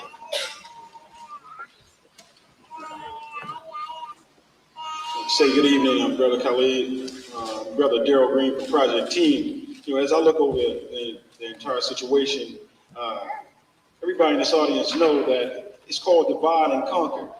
It's called divide and conquer. If you don't know, it's called divide and conquer. As long as you're on this side of the street and everybody else is on this side of the street, the white man is always going to win. I mean, today when I came in, I'm wondering, well, where's the brothers at? I mean, why they not searching everybody to come in here? And then folks got searched, but I'm saying, hey, and I need to be on everybody in here. Folks are scared. What I'm saying, whenever you have a young Messiah that's coming and telling the truth, you know, a whole lot of folks are afraid of the truth. A whole lot of folks are afraid of the truth. And I got some friends that's not down here tonight, you know what I'm saying, because they're afraid of what might happen. You know what I'm saying? It's already written. What's going to happen. I'm not afraid, brother. I'm with you. And at the same time, keep on telling the truth, brother. Keep on telling the truth. Thank you, sir. It's all right to tell me off, too. Assalamu alaikum. La ilaha illallah wahdahu la sharika lahu. Bismillahir rahmanir rahim. It's a pleasure being here. I told Brother Anwar, he called me on the barber shop. He called me and said, Dr. Khalid in town. I said, what that nigga slipped in town they tell us about him? So he said, yeah, man, you know, maybe he won't keep it hush hush, but they put that spotlight on him. They took a calculated risk, and he turned it around and didn't work in their benefit. Brother, I'm gonna say this to you from the heart. You answered your question in your presentation. You said, I was born to do this. And what better pleasure would it be to die to do this? I know you don't have no fear because I walked that walk.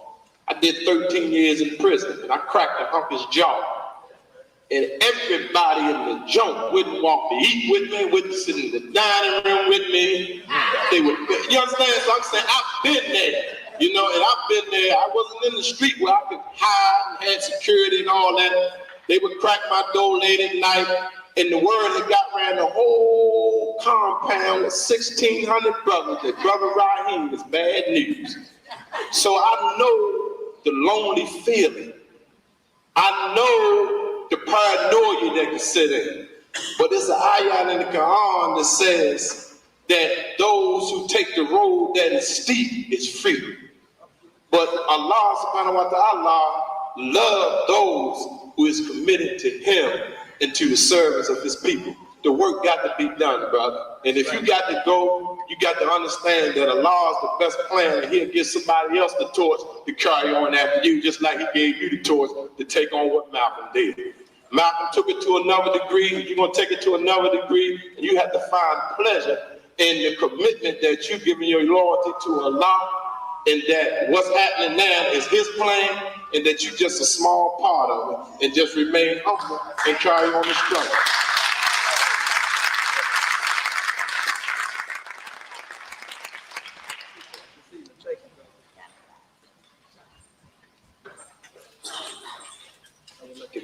Okay, we got it back.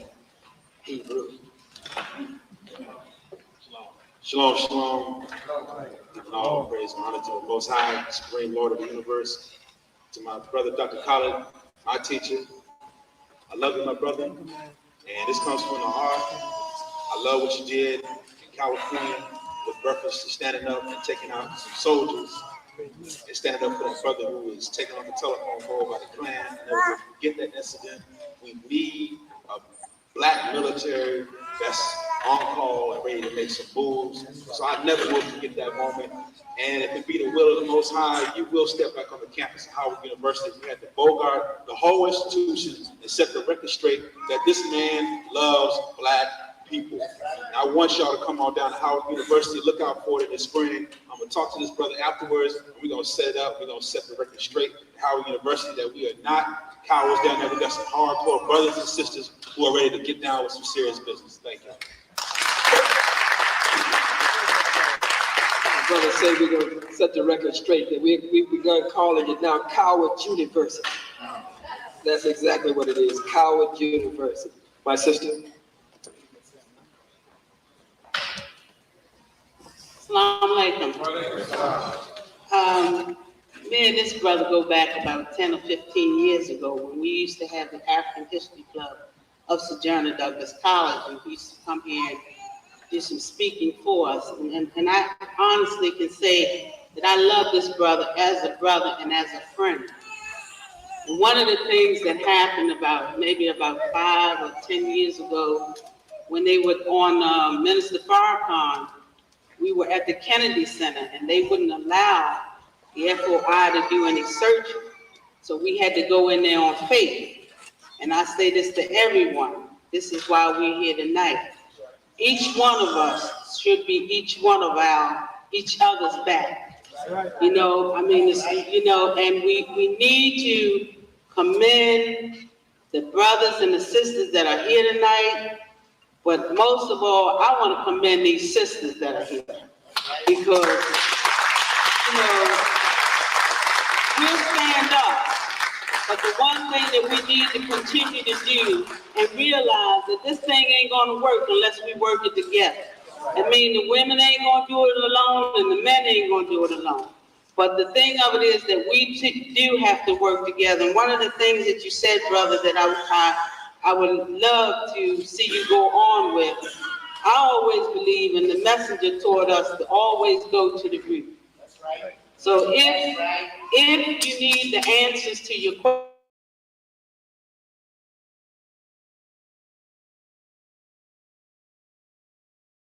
him be the one to say where the decision is. I mean it. That's what you have to do, and that's what you must do. And that's what I'm going to look forward to you doing. Thank you very much.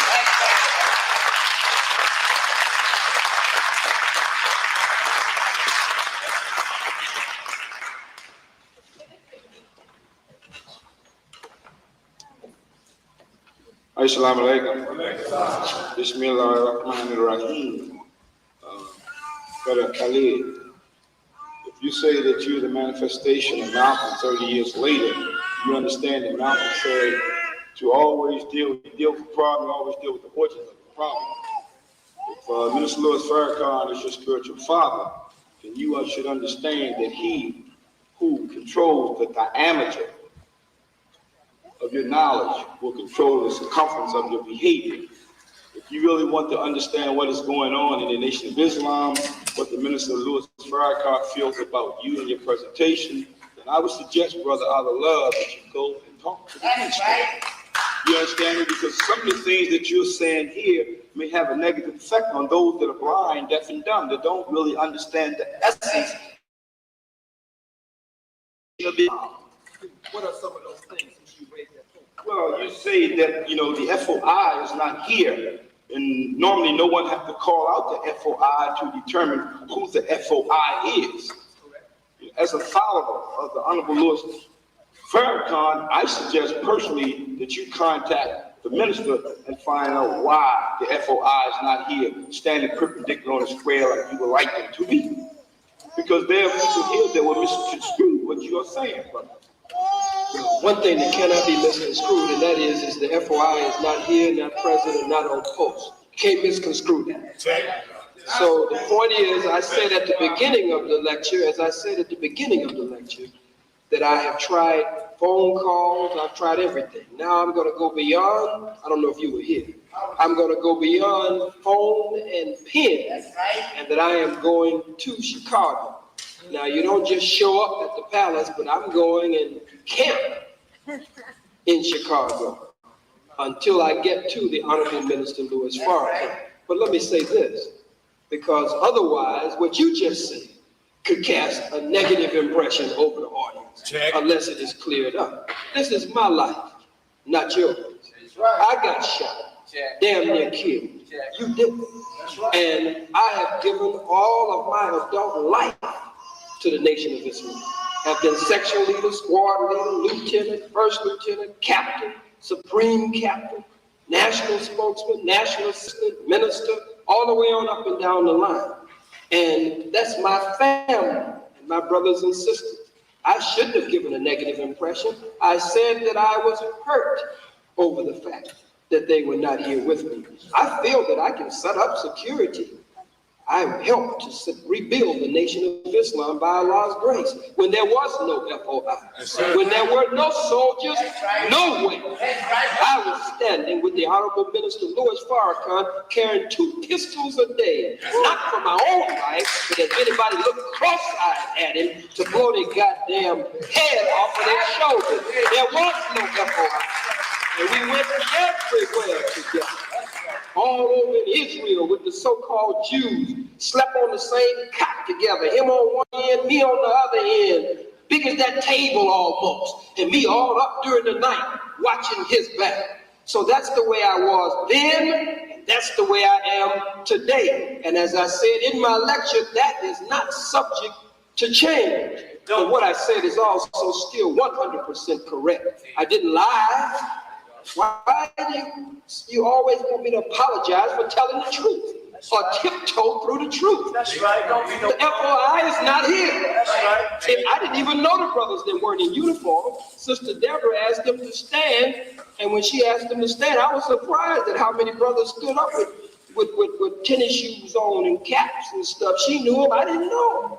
I said, oh, I didn't even know the brothers from I didn't recognize them out of uniform.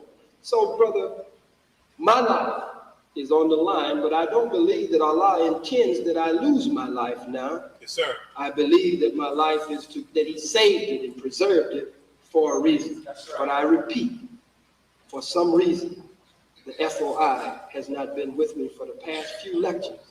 And it is true, I need to go to the Honorable Minister Louis Farrakhan and find out. I've been calling. I said I called less than 48 hours ago. But I need to go now, and hopefully going will make more of a difference than my calling has done, inshallah. Why don't you take the mic, sir?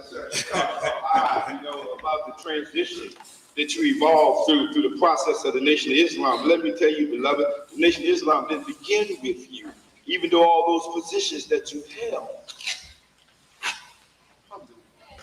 It did not begin with you. So you talking about what you did in the Nation of Islam. The Nation of Islam is not about you, beloved. It's not about me. It's about these folks here and these that are coming in unborn seeds in the mother's womb. That's what the nation is about. It's not about our position, because obviously your position and my position has not changed the condition of our people. That's not true. That's a damn lie. Many people It has not changed the condition of our people. Many people have been changed as a result of our work. Is that true? Yes, sir.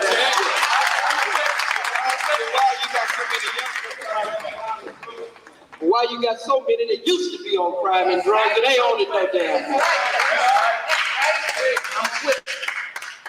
To take it and try to put a spin on it, the point I was making was to express the pain.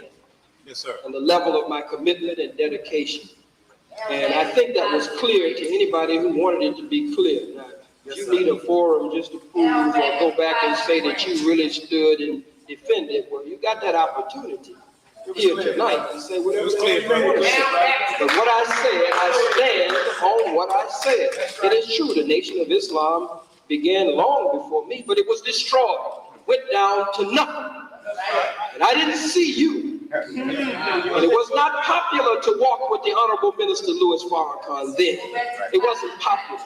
There were niggas who wanted to kill him, Arabs who wanted to kill him, Jews who wanted to kill him, and white folks in general who wanted to kill him. At that time, there were no television cameras. There were no newspapers.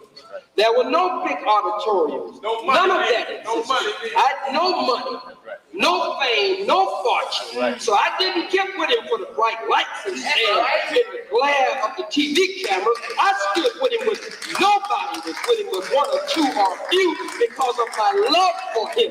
That's the point I was making. If you listen to me.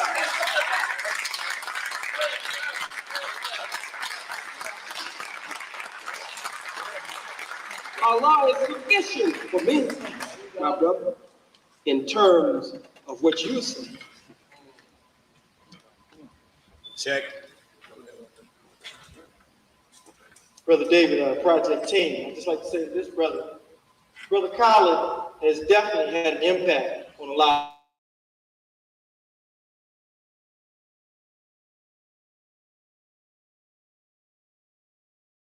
of American males to be a man, to be able to rise up and not be afraid when you're speaking the truth. You know, average people settle for average things, and now more than ever, we need black men who are willing to rise up for our families. And this brother is a shining example. We'll go out to the program and let young African-American males listen to his message, because he is about total liberation for African people. All the way. And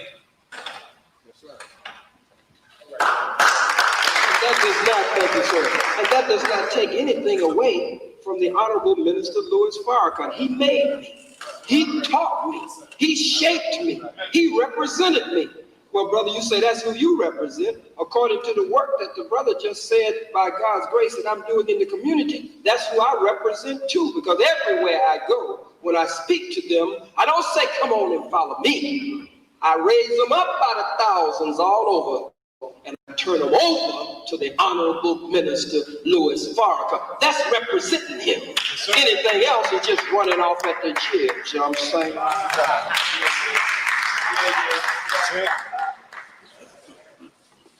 Yes, my name is Brother Dennis Bradley, and the Nation of Islam did so much for me. I would kill anybody. I would sell dope. I would disrespect a black woman. I would do anything until I heard the word of the Honorable Louis Farrakhan from the teachings of the Most Honorable Elijah Muhammad. Now, I know many brothers and sisters. I mean, I punked out. I didn't care about nothing. Anybody here that knows me and knew me then, know me now, know the difference. So nobody can say that the teachings are not helping people. I mean, it's helping people. That's right, bro. And only thing I can't say nothing else, but tell you, brother, go to the Honorable Elijah Muhammad. Honorable Minister Louis Farrakhan, yourself, just like you said you would. That's all I have to say. Salam alaikum. Thank you, sir. Assalamu alaikum, sir. I personally would like to thank you for the work that you've done, and I have to say, I don't appreciate your comments. That's just personal, though you have the right to say that. That's right.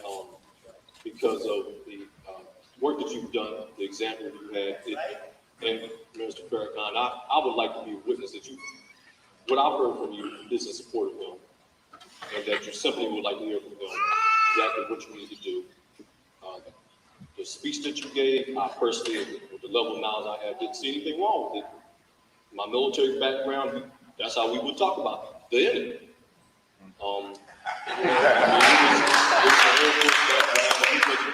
Running through the streets where he does anything, but I personally didn't see anything with that. But if Mr. Farrakhan has a problem with it, I support him, and I hope whatever that he's laid down. You said that you stand by the punishment, you didn't turn against him. Haven't heard anything tonight, and I hope that you continue on in that vein, as I respect that you would, based on what I've seen you do. The example you set for me as far as standing tall has helped me. Just on my personal job, with the most I had to lose is a clerical job. So the bullet you took, and I'm glad that it was at least shot low. And everything else you've done has been an example for us. I appreciate it, and I hope to see you in the future, and I will continue to support you.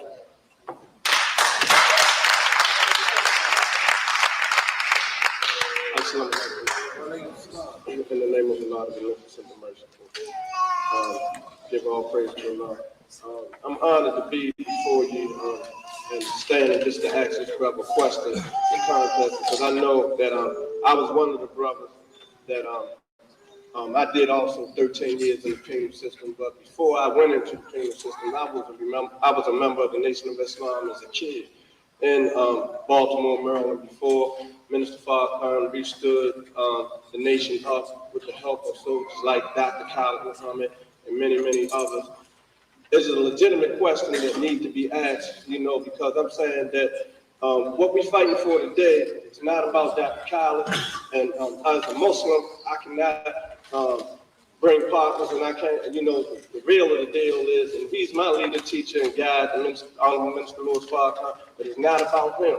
You understand what I'm saying? It's about Allah, and we must understand that as men, we got to be strong enough to understand that, as we take guidance from our leaders and they direct us to be strong men, and when we take that stand, to stand as a man, we can't be punked down by nobody. You understand what I'm saying? If you see a man standing on principle, you have to look at what a man's standing on, and what you might think to be popular, you have to have some type of substance within inside yourself, man, and side with a man. One of the things we did in the Nation of Islam, we brought the nation back in the penal system in Maryland, where not the brothers from the nation from the outside, none of them could do what a group of men did from within inside to open up the doors and let the Nation of Islam flourish again inside the penal systems in a strong way. And we fought the crackers, and we had to take a stand, and we took a stand, and I faced going back to prison while I was in prison, getting more time, and we didn't really get the support from the outside like we might thought, because that battle really wasn't with the brothers on the outside. That was our struggle. It was something that we wanted, and we had to do that job. And so as I looked for the outside and tried to cry out, but that wasn't what it was for me to do. I had to be strong as a man and walk that mile myself, and I'm saying that I think the legitimate question that I would like for you to ask when you do have that meeting, because I know that I think it's an insult, a man of your stature, if inside of our house, if we have disagreement, that the world is looking at us. And you are one of my leaders also. You know, Minister Louis Farrakhan, like my father, then you are like my big brother and stuff, you know. And I'm saying that, again, we are not trying to divide the house. We are looking for right direction to go, because it's not about us as individuals. We got to teach this to our babies, man. If we can't move up principles and stuff, we're going to be punked out as when we got to show the strength to go forward when all this shit is in vain. One of the things we have, this is our Imam community and stuff that we had, Brother Nice, he offered you the opportunity to come maybe when you're in Baltimore to give the, what is it, Kupa, you know, and You welcome in the past. my house too. No disrespect to the FOI, because like he said, we was babies in the nation. That's right. You understand? And no, none of these If you come to call us, brother, we'll meet you at the airport or wherever we'll stand with you. And not with you. Thank you, sir. Thank you, both of you, Brother Imam. Thank you, and thank you also, my brother. On the point, and let me point this. See, this is that part of that is very heavy on my heart. The piece that came out in the Village Voice in New York, that was so dangerous and crazy. But the essence of it pointed to something very serious. That at a time when I spoke at Columbia University, one of the strongholds of the Jews in New York, and when I spoke in Harlem at Harriet Tubman Auditorium during the time of the release of the X movie by Spike Lee, number 7, Mosque number 7 pulled the security off of me in New York.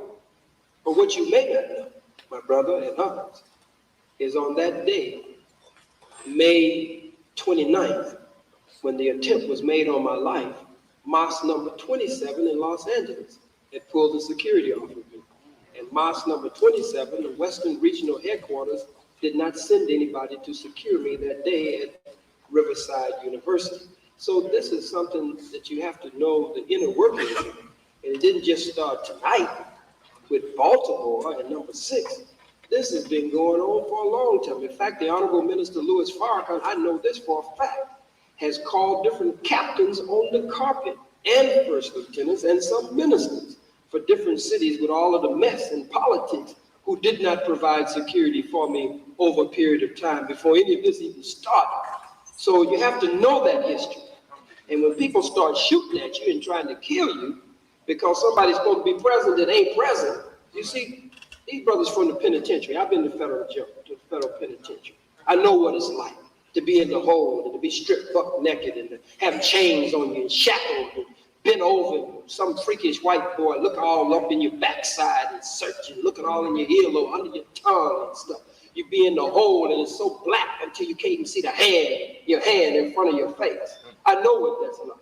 And in the gangster world, in the penitentiary world, and in the world of the streets, especially starting with the joint, if you're a part of a movement or an organization, and that movement or organization pulls back from you, the Nazis, the skinheads, the Italian mafia, and this one and that one, if they want to move on you, that's their signal that it's now time to move on you because everybody has pulled back from you in your organization. JDL leader Irv Rubin out in Los Angeles, he went all the way to Las Vegas to try to get a meeting with some of the Nation of Islam's officials a few days after the assassination attempt on my life. Brother Steve Copeland pointed out a lot of this. And he was asking the question, his main question was, is Khalid still with y'all? Why do you ask that question? Because if the answer is no, or if they show up at the door or one of their spies from these ADL, and ADL have blacks that come in for whatever they give them, the JDL and others, and other government agencies that ain't got nothing to do with that, and others that work behind the scenes in the higher realms of this thing. And if they come and they don't see the FOI, yes, sir, they go back and say, they ain't with him. They not there. It's time. He's isolated. It's time to make the move. Yes, sir. But I'll tell you, if you don't make it tonight, you better hurry. I'll build the damn army so awesome until if you show your damn head anyway, you won't run down these aisles like you did at the Audubon Auditorium. No, we'll rewrite the history. That's right. If you run down these aisles. That's why some of y'all say, well, he might even have guns. No, don't say he might have guns. You know, Khaled like guns. He don't believe in Allah. I believe in Allah. I believe that Allah will bless me to shoot straight when it's time to shoot straight.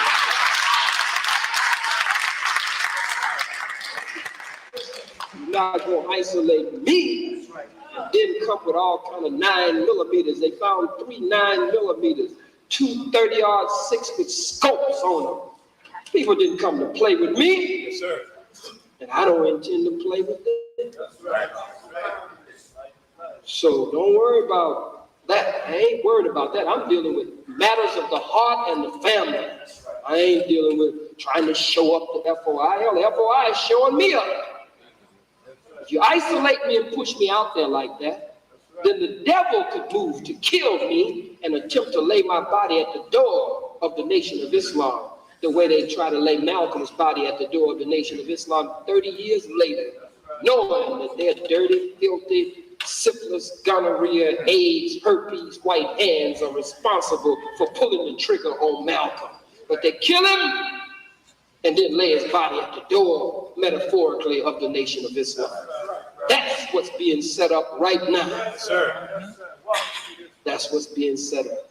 They wrote recently, New York Magazine last week, wrote a piece comparing me with Minister Conrad Muhammad. Say he appeals more to the middle class. They say, but Khaled appeals to the street element and the gangsters and the gangbangers and the most virulent strand of white haters inside of the movement. Well, that means the killers. That's right. I'm not just with the guys who want to die for the cause. I'm with the ones who want to kill for the cause. I don't want to just die. I want to kill in order to live. We're at war. Yes, sir. Most will say they want to die, but they're afraid to talk about what is necessary to really live. We got 1 or 2 others. We have sister here and sister there.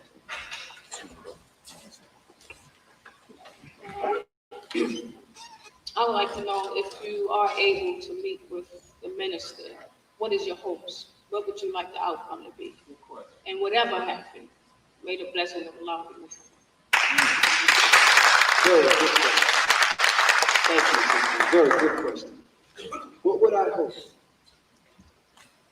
I would hope that much of the dream that I was having night before last would become a reality. You know, I know him like many don't know him, meaning that closeness. And I would hope that the lines of communication would be opened up again between us, where I could pick up the phone almost any time and reach him. And he could reach me even if he didn't pick the phone up, and he still got it like that, as they say. If I just heard a word that he wanted me, if it was 2, 3 o'clock, 4 o'clock in the morning, I'm on my way. Most don't know that Malcolm tried to get back with the most honorable Elijah Muhammad. He almost begged to come back. But the question is whether the most honorable Elijah Muhammad ever got the letters and ever knew what Malcolm was desiring. Gil Noble played it on Like It Is in New York and gave us the essence of the letters and Malcolm's words to the most honorable Elijah Muhammad that he was directing to him to get back. What would I hope for?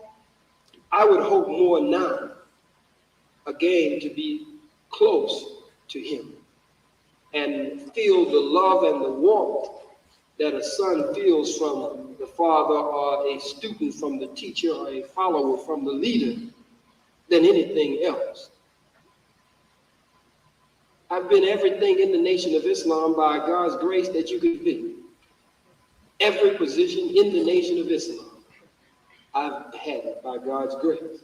So apparently, my brother and others, apparently he saw something in me, or he wouldn't have moved me from one position to the next highest position to the next highest position. So my feeling now is not so much to be reinstated as national assistant or national spokesman or representative or minister as it is to just be able to feel that closeness and love and warmth again that we once had. That would be my greatest hope from that meeting.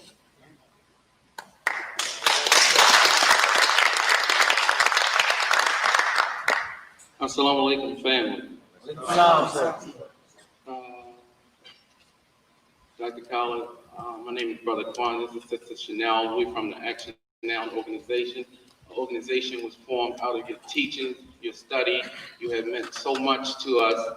Whichever way you go, we're going to stand with you. You know, you only fear what you don't know, and we know that.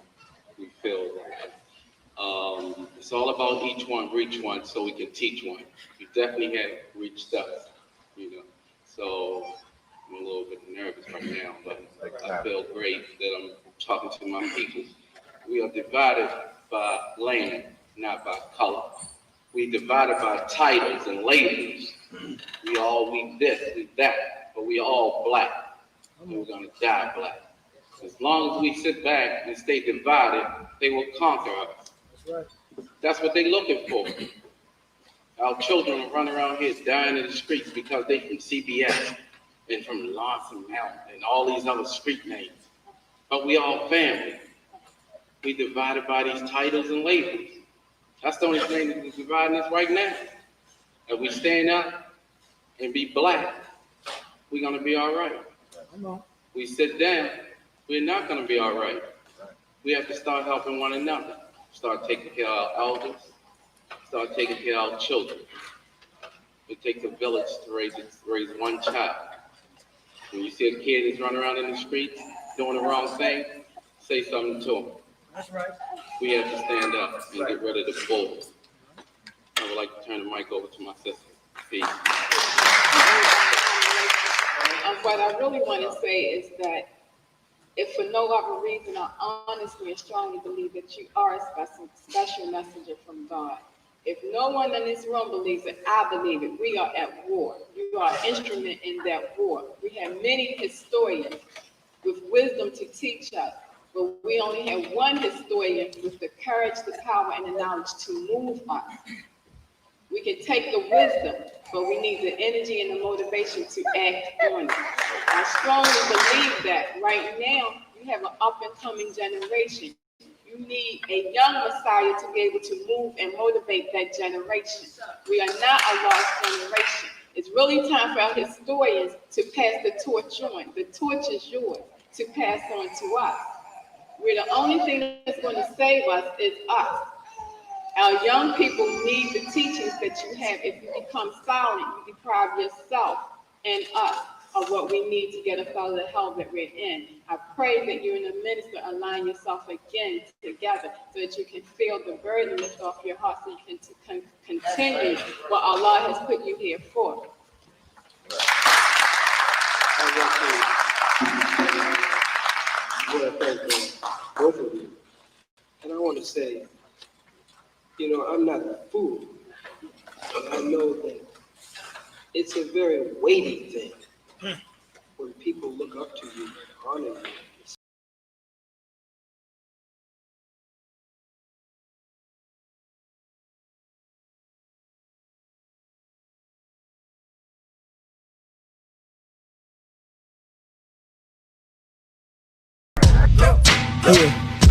Yeah. Now we gonna tell them that in front. We tell them like this, yo. I'm an African. I'm a African. I'm an African. I'm a African. Yeah, y'all like that? So no more. This man's mind is open. I'm an African. I'm a African. I'm an African. I'm a. Let's get back to the gritty. Motive is best developed by recognizing the common enemy.